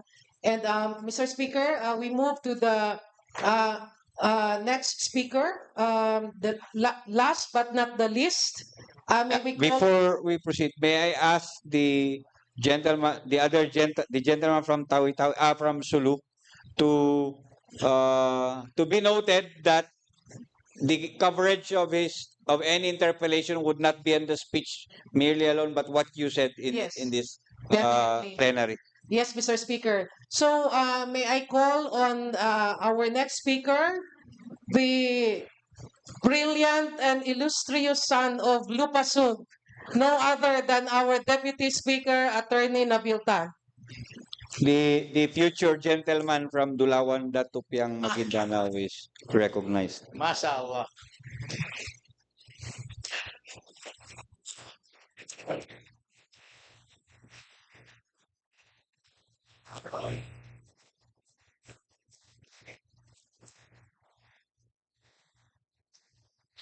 Thank you, Floor Leader. Thank you, Mr. Presiding Chair.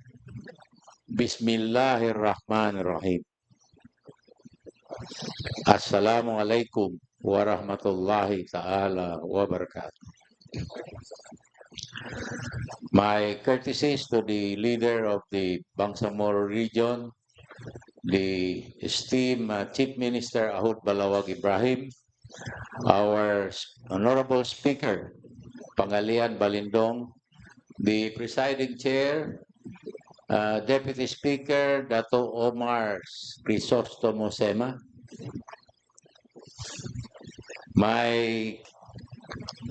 the other deputy speakers, floor leaders, again, my salam. The title of my speech, please listen carefully. It will be very short. I will read so that I will not stray from my path.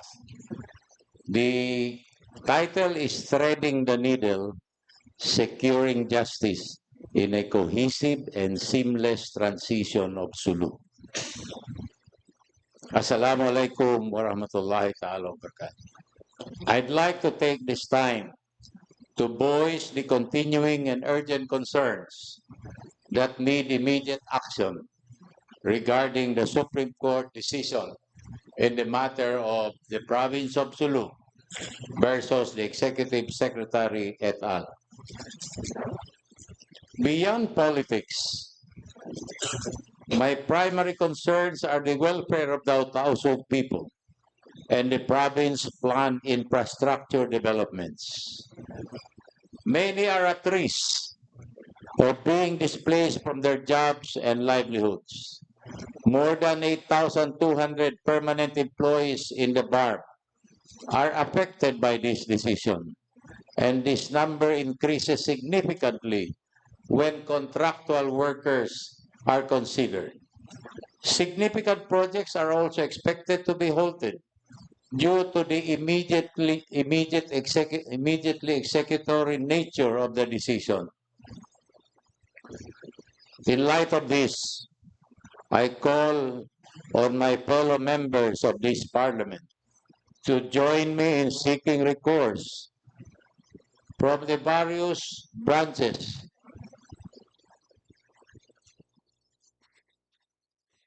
subdivisions and agencies of the government.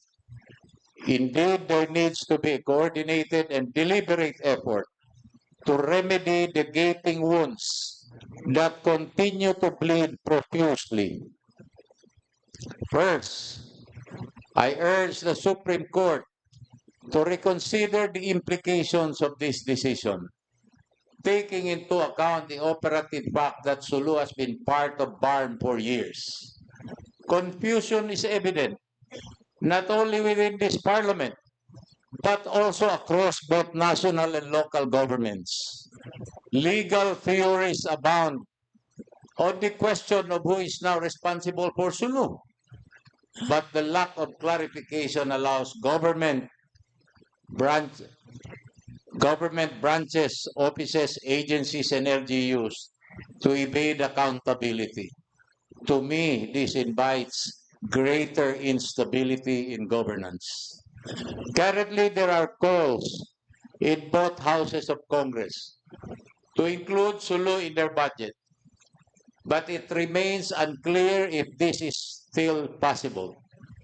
In view of this, I would like to applaud Senator Francis Tol Tolentino and Congressman Mujib Hataman for their efforts in raising our concerns with their national counterparts. However, their affairs are not within the ambit of our powers. At the same time, it would be absurd for us to wait for the fruit to ripen and fall. It would be unfair for the people if no concrete courses of action are made by this Parliament. Consequently, I ask this honorable Parliament to include Sulu in its budget. I make the same plea to our Honorable Chief Minister Ahud Balawag Ibrahim and the government of the day to ensure this is implemented. Ayaw nyo kami pasari pasal kaunahan na mo kamo. Please do not abandon us as we need your support. After all, the Bangsamoro Organic Law, as reflected in its numerous provisions, envisioned that Sulu as a core territory would share in the allocated budget. Further, the national, regional, and local governments share the responsibility of providing robust transitory mechanisms. The status quo prior to the decision is an important consideration. Until and unless President exercises his power to reorganize regions and place Sulu in different jurisdiction, we must take responsibility and protect the welfare of our people. After all, the decision did not remove the Bangsamoro government's personal jurisdiction over its people. Additionally, the readiness of the local government to take on this responsibility must be examined before we can properly say that there has been a proper transition and devolution of power. I am certain that no one in this parliament will disagree when I say that transitioning is not immediate. We need only to look at the seats we currently occupy as an example. Locally, when Cotabato joined BARM, it also took time for the city to transition into the framework of the regional government. In the same vein, it is practical to expect a similar process for Sulu, who will do the opposite. A question is then posed, does the Bangsamoro government have the authority to still allocate funds for Sulu? In my opinion, it does. While the decision is immediately executory, it neither states nor implies that Sulu transition would be abrupt, nor does it make it illegal or unconstitutional to consider Sulu in the upcoming budget. This decision necessarily requires that an effective transition be made. Interpreting the decision otherwise would only perpetuate further injustices previously suffered by our Tausug brothers and sisters. A cohesive and smooth transition is essential to ensure that no Bangsamoro is left behind. In a katina of cases, the Supreme Court has previously relaxed its rule to ensure that justice is properly served. I see no reason why this situation should be any different. Interpreting the decision otherwise would only, as a matter of last resort, I respectfully ask the Supreme Court to reconsider Sulu's exclusion from BARM. With all due respect, I see no basis for this exclusion. Not in the Bangsamoro Organic Law, Republic Act 11054, otherwise known as the Bangsamoro Organic Law, nor the plebiscite or the peace agreement signed. Ultimately, the reversal of the decision would not only address the challenges faced by the Tausugs today, but would also restore stability and support the broader goals of lasting peace and sustained development in the region. In conclusion, I urge all parties involved to coordinate and act with urgency and fairness, ensuring that justice is served and that the Tausug people are not left in confusion or worse, forced into stagnation during this transition. I speak on their behalf today, not just to reflect on their past contributions, but to remind us all of the crucial role that Sulu and the Tausug have played and continue to play in our collective struggle for self-determination. The immediate impact of that Jabida massacre, which included Tausug and Sama, paved the way for the organization of the revolutionary fronts. Wabillahi taufiq wal hidayah. Wassalamu alaikum wa rahmatullahi ta'ala wa barakatuh. Thank you, Mr. Speaker. Floor leader, shall we have a break of 10 minutes? Then we will continue with the interpellation by the gentleman from Lanao del Sur of any of those who delivered privilege speech on the same matter.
resumes. Floor leader, we proceed with the interpellation. Yes, Mr. Speaker. I move that we first recognize Attorney Rasmit Mo. The gentleman from Lumba Bayabao, Lanao del Sur is recognized.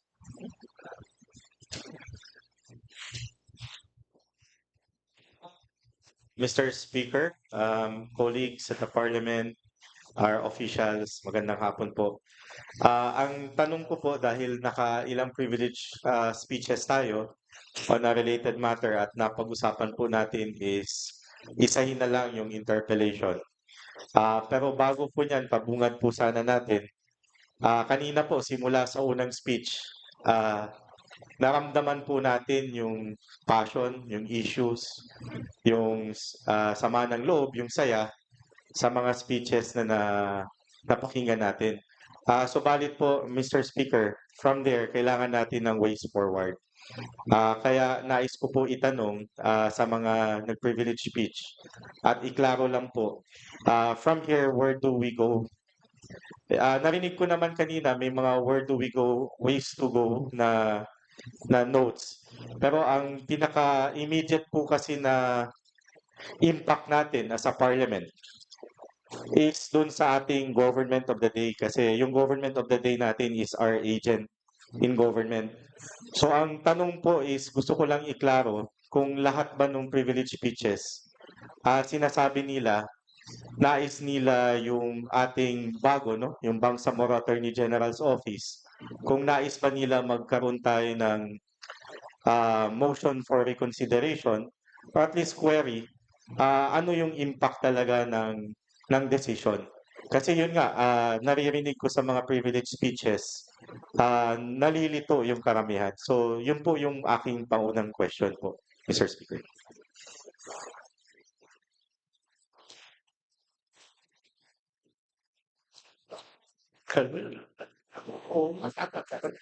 Mr. Speaker, per the floor, can I respond to the query? Mr. Speaker? Yes, you may proceed. Mr. Speaker, we thank the gentleman from Lanao for raising that issue. In the almost concluding part of my privilege speech, I have said that there should be a moving forward, and that can come in three forms: political, legal, and at the same time to address the concern of the employees. But I would more focus on the legal because the question is what shall we do? As a former Attorney General, I believe it is proper and within the jurisdiction of this Parliament to direct the Solicitor General to intervene in behalf of the Parliament in the Bangsamoro, in defense of the organization of the Bangsamoro, because affected is the Bangsamoro. The territorial jurisdiction of the Bangsamoro is reduced by the result of the resolution without even considering all the forward the consequence of before the filing and after the filing, the events after the filing. So perhaps we can present to them what has been done after the filing of the petition. There is what we call new evidence.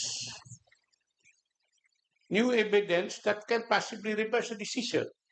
I believe there was one case in the case of the Lamitan City case where there was a unanimous decision not to allow the existence of Lamitan, but it was reversed 2 times with the Supreme Court. So the possibility of it being reviewed back with the Supreme Court and coming out with a reversal of the decision is still possible. But if we will not initiate any legal moves to do that, then we might just as well forget about the unification of the once bar. So I believe it is within the power of the Parliament to direct our Solicitor General, either by resolution or even by just talking to the government of the day, to intervene on the basis of it will affect the Bangsamoro Autonomous Region, not only in its territory, configuration of its bureaucracy, and all others. So that is believe one legal remedy that we can approach. Mr. Speaker.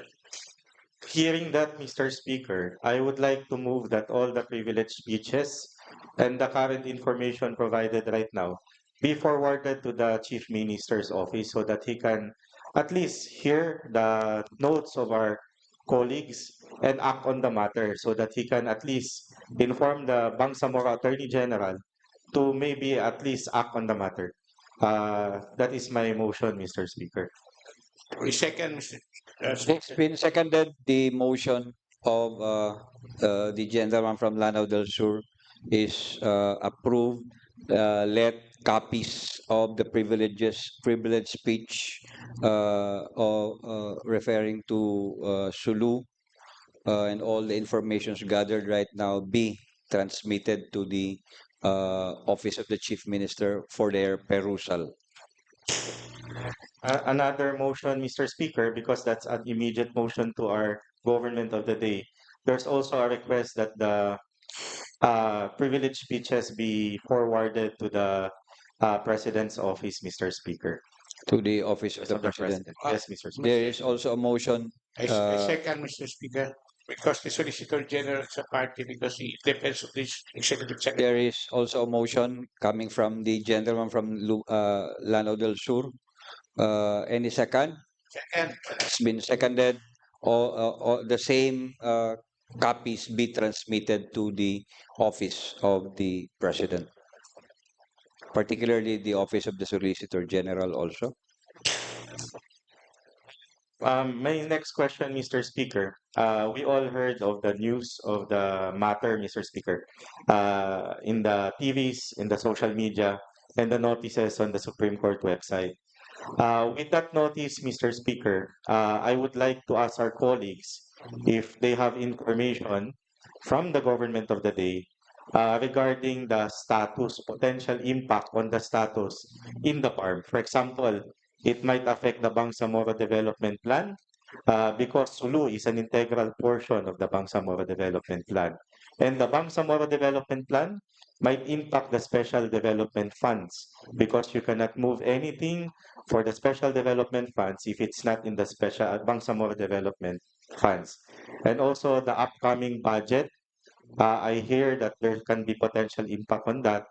And Mr. Speaker, there will be a session next week, and it would be a great opportunity if for the first time there will be a question hour so that we will be guided because the budget is upcoming and every preparation, especially for the codes, if there might be amendments prior to the end of our term. Mr. Speaker, on my part, I have not received any, but perhaps we can inquire from other persons who did the privilege speech on what the government of the day is positioned to. Thank you for that answer, Mr. Speaker. How about the other colleagues who did the privilege speech? Have they any information about our potential status after the decision, Mr. Speaker? Information.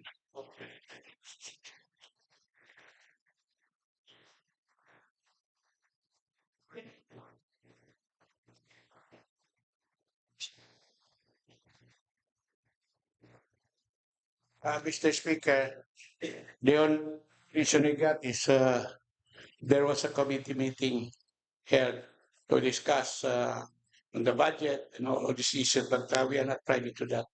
Thank you. With that, Mr. Speaker, that would be enough. We are happy that there's meetings regarding this. And hopefully, we reserve our right to file resolutions for a question hour next week. Hopefully, so that all of us can be updated and all of us will be ready for any potential changes, Mr. Speaker. Maraming salamat po. Floor leader. Any interpolator? Any other interpolator? Yes, Mr. Speaker, our next interpellator will be Attorney Suharto Ambuluto. The gentleman from Northern Kabuntalan and Cotabato City is recognized. Thank you, Mr. Speaker. Mr. Speaker, some points of clarification if the proponent, Attorney Joe Lorena, would yield, Mr. Speaker. Gladly, Your Honor. Mr. Speaker, first na gusto lang namin ma-clarify is that what are the options now available for the Bangsamoro Transition Authority, the body constituted under Article 16 of RA 11054? The principal course of action that we can do is to, as I already answered the first question, is to direct our Solicitor General to, in the protection of our people, in the protection of autonomy, to intervene. That's one. And second, at the same time, that is the most urgent legal remedy because there is a period for the decision to become effective. So, now, Mr. Speaker, assuming that thank you, Mr. Speaker, for that. Clear, no? Ang sense natin is that to expect that the Bangsamoro Attorney General would immediately act on this to protect the integrity of the autonomous region. Next, Mr. Speaker, assuming that an entry of final judgment is made between now and December 31, what happens to our appropriation for the province of Sulu? First, we have, as I said, the Bangsamoro as one. When we passed our appropriation law in 2024, Sulu was included. And we are now in the last quarter.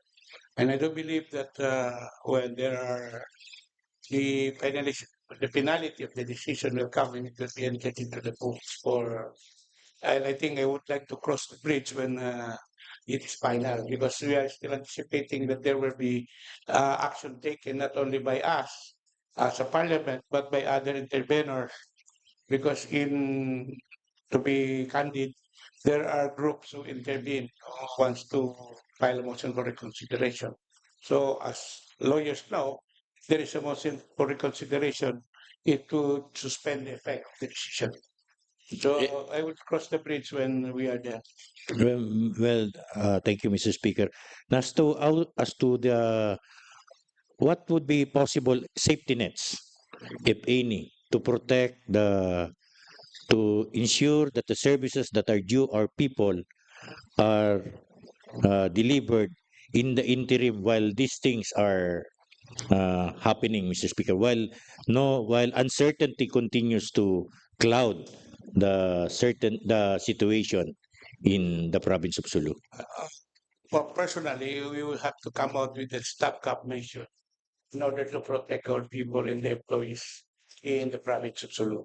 By stopgap measure, we can have a transition program to allow the employees to remain until to a bridge, so to speak, a bridge program that will allow national government to come in within a budget because they are now working on a general profession that might include that because of the question of Congressman from island provinces. And at the same time, there is also the possibility that in the response of the budget to come out with supplemental budget. So for the needs of the province of Sulu. Now, so we have to look into that. But in the meantime, we have to be prepared for a bridge program to address the employees in the programs that we have already put in place. Mr. Speaker, is the good gentleman from the province of Sulu and tawi-tawi have any mechanism and strategies in mind to be able to execute or implement those safety nets that you have been referring to? Yes, we have to include them in the budget. Because if we have not included it in the budget, so what is the use of putting the programs? So we have to include that in the 2025 budget. After all, if there is already penalty, we put a stop to the implementation under that budget because that would serve as the bridge to a new appropriation by the national government. Second, I think in our as I did not mention that in my in my privilege speech, we have what we call territorial and personal jurisdiction already.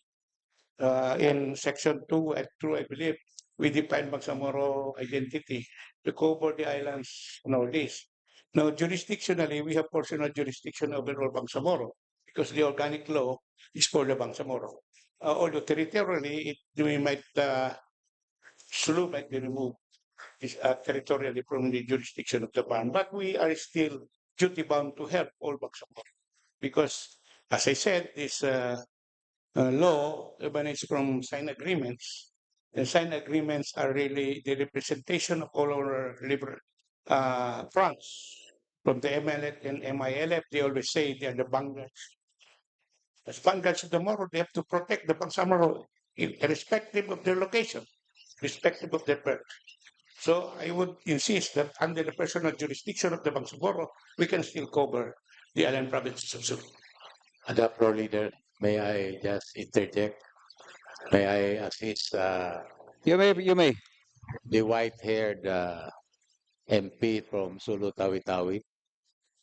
I, with regard to the question, I don't think that the finality of the decision will automatically stop any appropriations because need pa naman ng transition. Kaya transition fund or a bridge fund. Hindi naman siguro intention ng Supreme Court na after the decision nila, bahala ng Sulu without due regard to the budget phase of Parliament Congress. Yun lang ang rejoinder ko, ang ano ko, tulong ko. Yes, Mr. Speaker, no, if we will note, Mr. Speaker, when Cotabato City was included, voted in favor of joining the area of autonomy, Cotabato City was not immediately left to its own for the BARM. Instead, it took the national government some 2 years in order to facilitate the transition of the inclusion of Cotabato City into the BARM. And we hope that in our own, on our own, Mr. Speaker, that we will be able to, one, as the good MP Lorena was saying, una, yung ating Solicitor General should be able to immediately act on this and exert effort to maintain the integrity and unity of the autonomous region.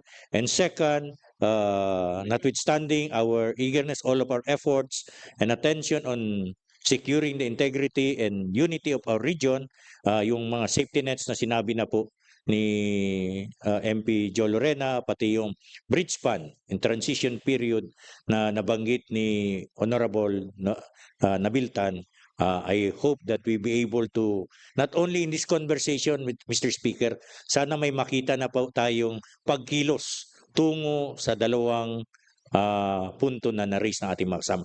Yan lang po. Maraming salamat po at nawa po mapatuloy po natin ang pagkakaisa at integridad ng ating autonomous region. Maraming salamat. I'd just like to add, in the last 2023 budget, we included the 200 million to assist Lamitan Hospital, although it is outside of our jurisdiction, because that is devolved to the local government. So if we can do that in the past, we can do it now.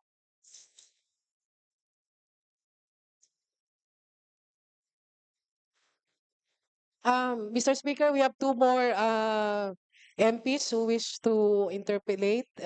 May we recognize? I move that we recognize MP Babaw. The gentleman from Lanao del Sur is recognized.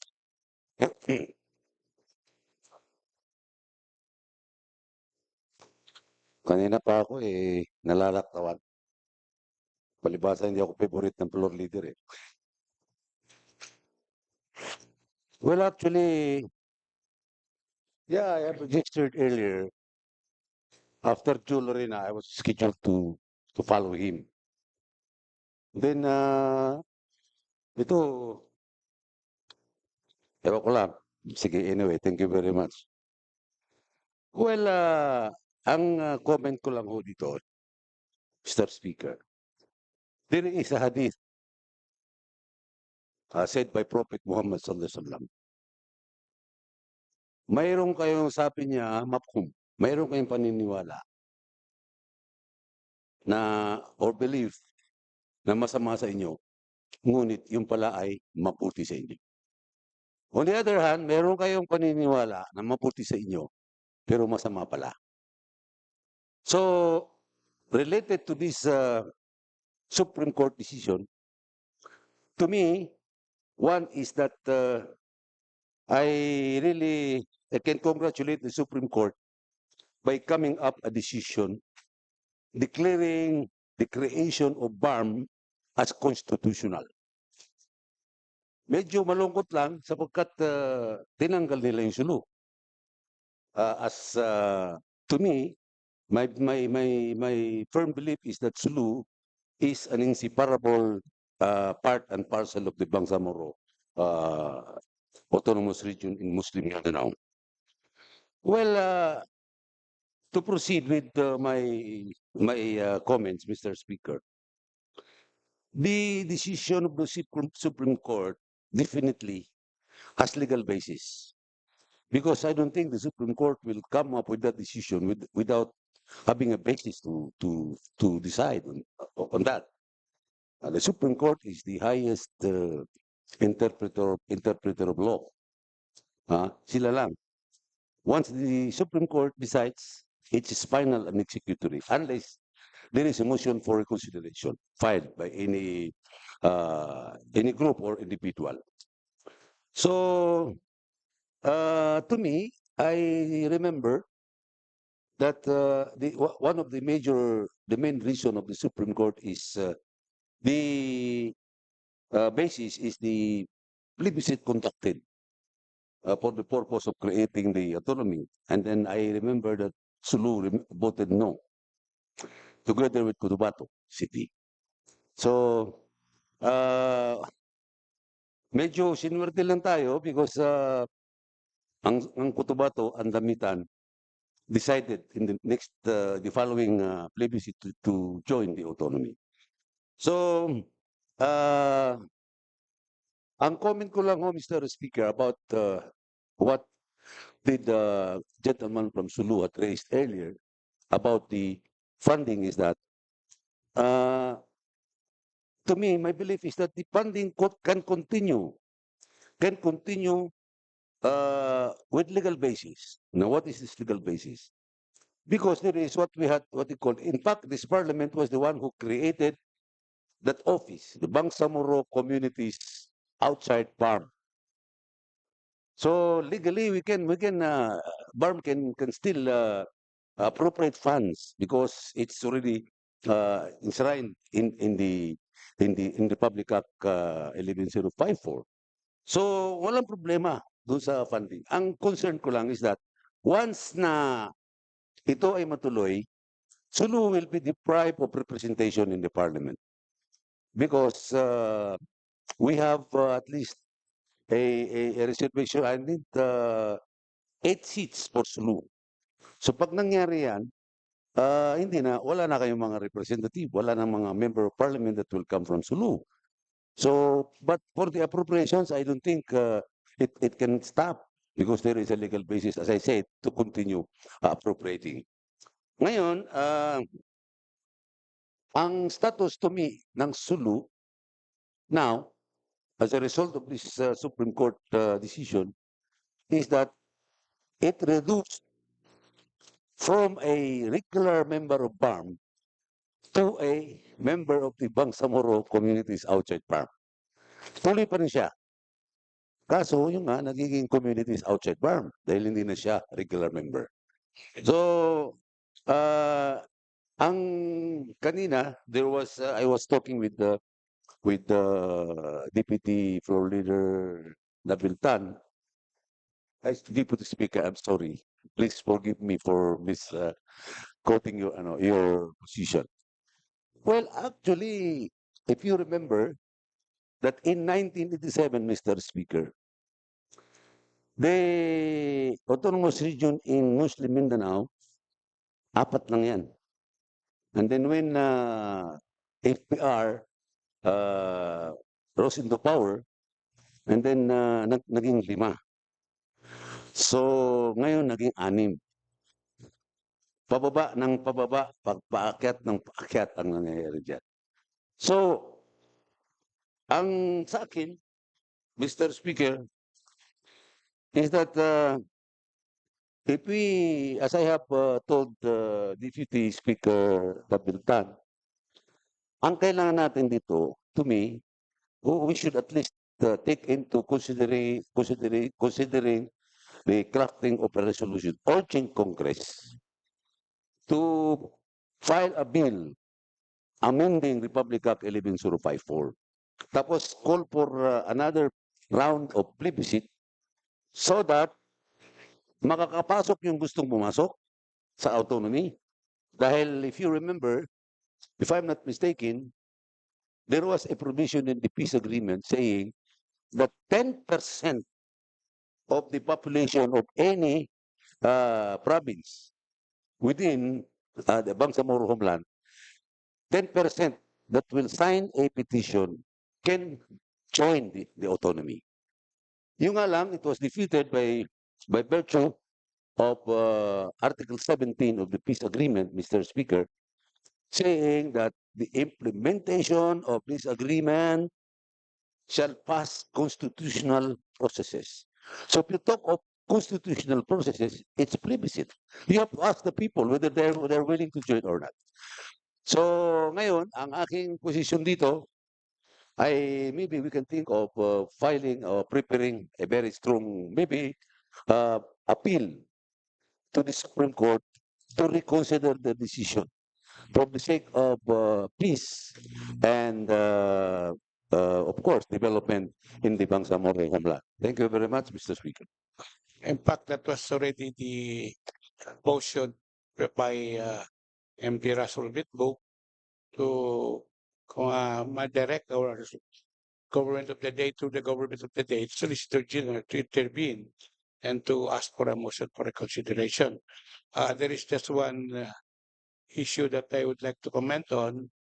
The matter of the decision now opened the floodgates because whether Congress for file for reclusion, as provided now in the decision, the Congress can also file for a bill to move out. And if we open the floodgates for that, that was the subject of a privilege speech, then there is the possibility that no province will be part of an autonomy because of the opt-out and opt-in. Unless, of course, we could convince that the decision should be reversed so that we can maintain the integrity of the autonomy as already enshrined in 6734, 1954, and Republic Act 11054. I remember during the early struggle for autonomy, there was a Supreme Court decision saying that two provinces can be a region because of, if you remember, that there is a mandate from the Supreme, the agreement, no? Na kailangan talaga, from the Constitution itself. I don't know whether you were the one who mentioned it. Article 10, Decision of the government. yeah, saying that there must be an establishment, an autonomous region in Muslim Mindanao and Cordilleras. Now, Cordillera, at that time, two provinces only voted yes. So there was a decision coming from the Supreme Court saying only one, yeah. Then the Supreme Court decided that Only one. Only Yeah, one only one. province. So there is no Cordillera Autonomous Region. Yes, I remember. Only one voted yes. But the Supreme Court decided that if they can do it two, then it can be an autonomous region. But it's still an administrative region. Of course, yes. So I guess we will just cross we reach that because but what is important now is what shall we do with the decision and what shall we do in the meantime that in order to assure our people because there is actually fear, there is actually on the part of poor people the idea that they might lose their jobs and all this. So we just have to come out with some resolution to protect them and to assure them that they will not be left behind. So I think yun lang muna. Then, but in the political arena, everything they say is there is no permanent thing in this world except change. Baka magbago rin tayo, magbago rin ang ano. then the possibility of another autonomy or for what is actually, I will not foretell, is must be left to the future. And Mr. Speaker, para kay Deputy Speaker Deputy Floor. Deputy Floor Leader. If you remember, during the Marcos regime, Marcos time, there were two autonomy region, the Basulta and the mainland. So maybe pwede nating siguro that can be possible that we can create another autonomy out of this decision of the Supreme Court, pursuant to United Nations Resolution number 16, Mr. Speaker. Well, again, thank you, but we will cross that bridge when we will reach that. Thank you, Mr. Speaker. Thank you very much, MP Babaw. Mr. Speaker, we will entertain one final interpellator for the day before we adjourn. I move that we recognize Attorney Parcasio, MP Attorney Parcasio. The gentleman from Dato Blasin Swat, Maguindanao is recognized. Thank you, Mr. Speaker. Yes, that is true. I am supposed to be a gentleman from Dato Blasin Swat. However, I am not registered there. I am registered in another area within BAR. Mr. Chairman, I'd like to ask any of the colleagues, of any of my colleagues who delivered their privilege speech, this question. In case of a final, in case the Supreme Court decision becomes final, or even before that, since there will be, as has been discussed earlier, some financial consequences of the province of Sulu, do you think it would be best for the BTA Parliament that its Committee on Finance shall have a meeting with the Ministry of Budget and Management to discuss possible ways and means or options for the BARM to take to address this legal and seemingly financial constraint because or arising from the dismemberment of the province of Sulu. Thank you, my friend. I think the intention really is not to abandon Sulu, but I think the chair of the committee on ways is with us. Yes. And as far as we are concerned, we would like to initiate that so that we can already prepare for any scenario that would happen as a consequence of this consequence of this decision. Meaning we can already lay down the plan on what should be done next, just in case this will happen, or scenario building and a programming for that purpose. Yes. Can be done and initiated with the committee on ways. And perhaps we could the intergovernmental relations mechanism could be convened to address this matter. What do you think about that? Yes, in fact, our Minister of Local Government, who used to be the Secretariat of the IGRB, yesterday mentioned the possibility of having it part of an agenda to be discussed by the IGRB. Do you think that it should be done immediately? Yes. Okay. Now, this is not a question, but a comment on the problem. Insofar as the Moro National Liberation Front is concerned, the Moro National Liberation Front, under the leadership of Chairman Miswari, has not come out with any statement on the problem because it is awaiting for more details, and one of which is what could be the result of a motion for reconsideration if it is filed. That's one. And second, that considering and this representation in particular, being part of the tripartite review for 9 years, at this point in time would state that we cannot at all point any accusing finger to the national government for the, dismemberment of Sulu, because it arose out of a case that was filed by our brother who is a Bangsamoro.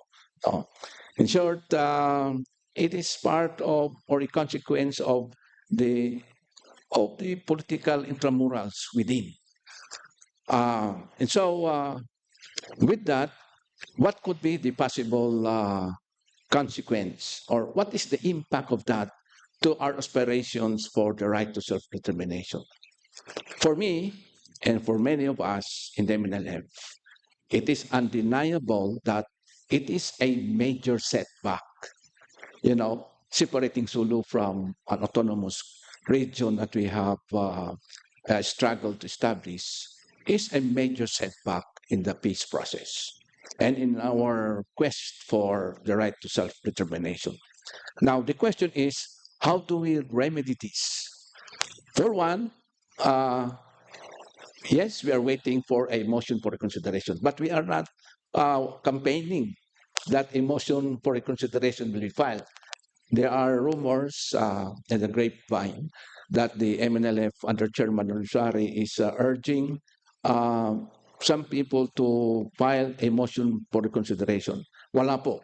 Wala pong ganong order or suggestion ang MNLF under the leadership of Chairman Rosari. It's just waiting for, further developments.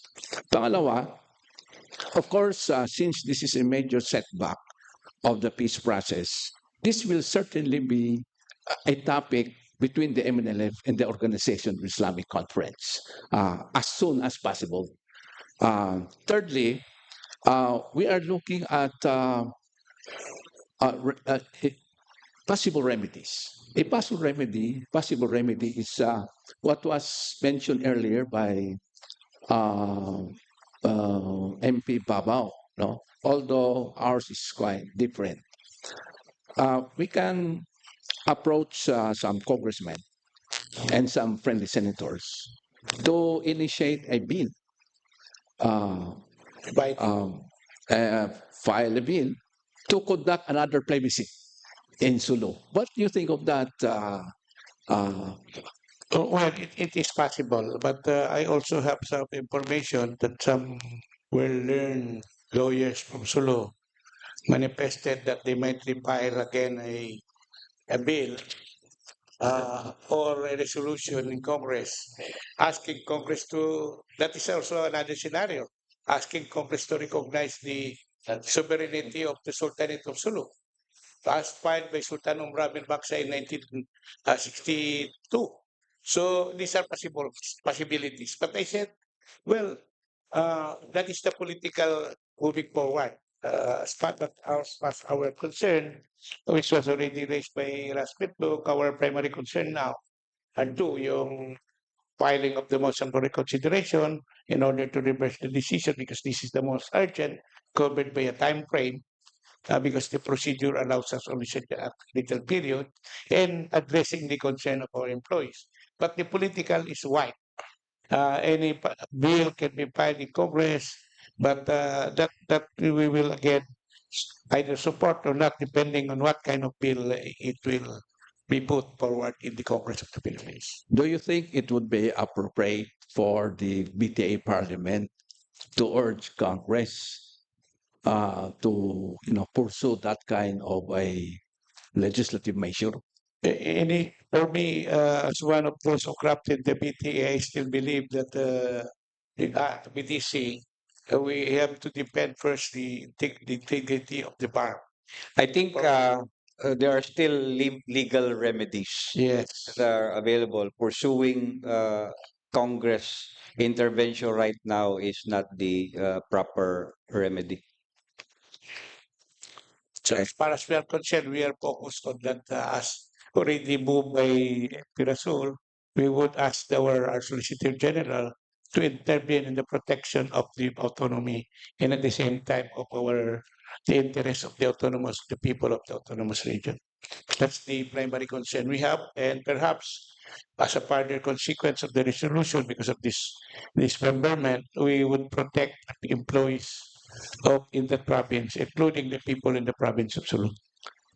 I'm just wondering why, and maybe I would like to be clarified, why, why the BTA could not at this time pursue that option once a final judgment is once this decision becomes final. Why would this Bangsamoro Transition Authority Parliament not or is precluded legally or ethically from urging Congress to pursue a bill, legislative measure to ask Sulu to conduct a plebiscite in Sulu? I think, may I join the discussion? Okay, please. I think if we ask Congress right now without clarifying first how the resolution of the Supreme Court came about, particularly the provisions on opt-out, then the risk is still there. So we need to clarify first that aspect of the resolution of the Supreme Court in order to protect to further protect the integrity of the remaining provinces and cities of the Bangsamoro Autonomous Region of Muslim. In short, we have to await for Await. the decision becomes final, and if there's any motion for reconsideration filed, that it is denied, Yes. that would be the appropriate time. That's correct. the proper time. That's the proper time. Okay. So thank you, Mr. Thank Speaker. you very much. Thank you very much. So with that, Mr. Speaker, I thank all my colleagues, everyone here for a very active participation in our session this afternoon. There being no other agenda in the order of business, I move to adjourn up to Monday, September 23 at 1 o'clock in the afternoon. Session is on until 1 o'clock, September 23, 2024.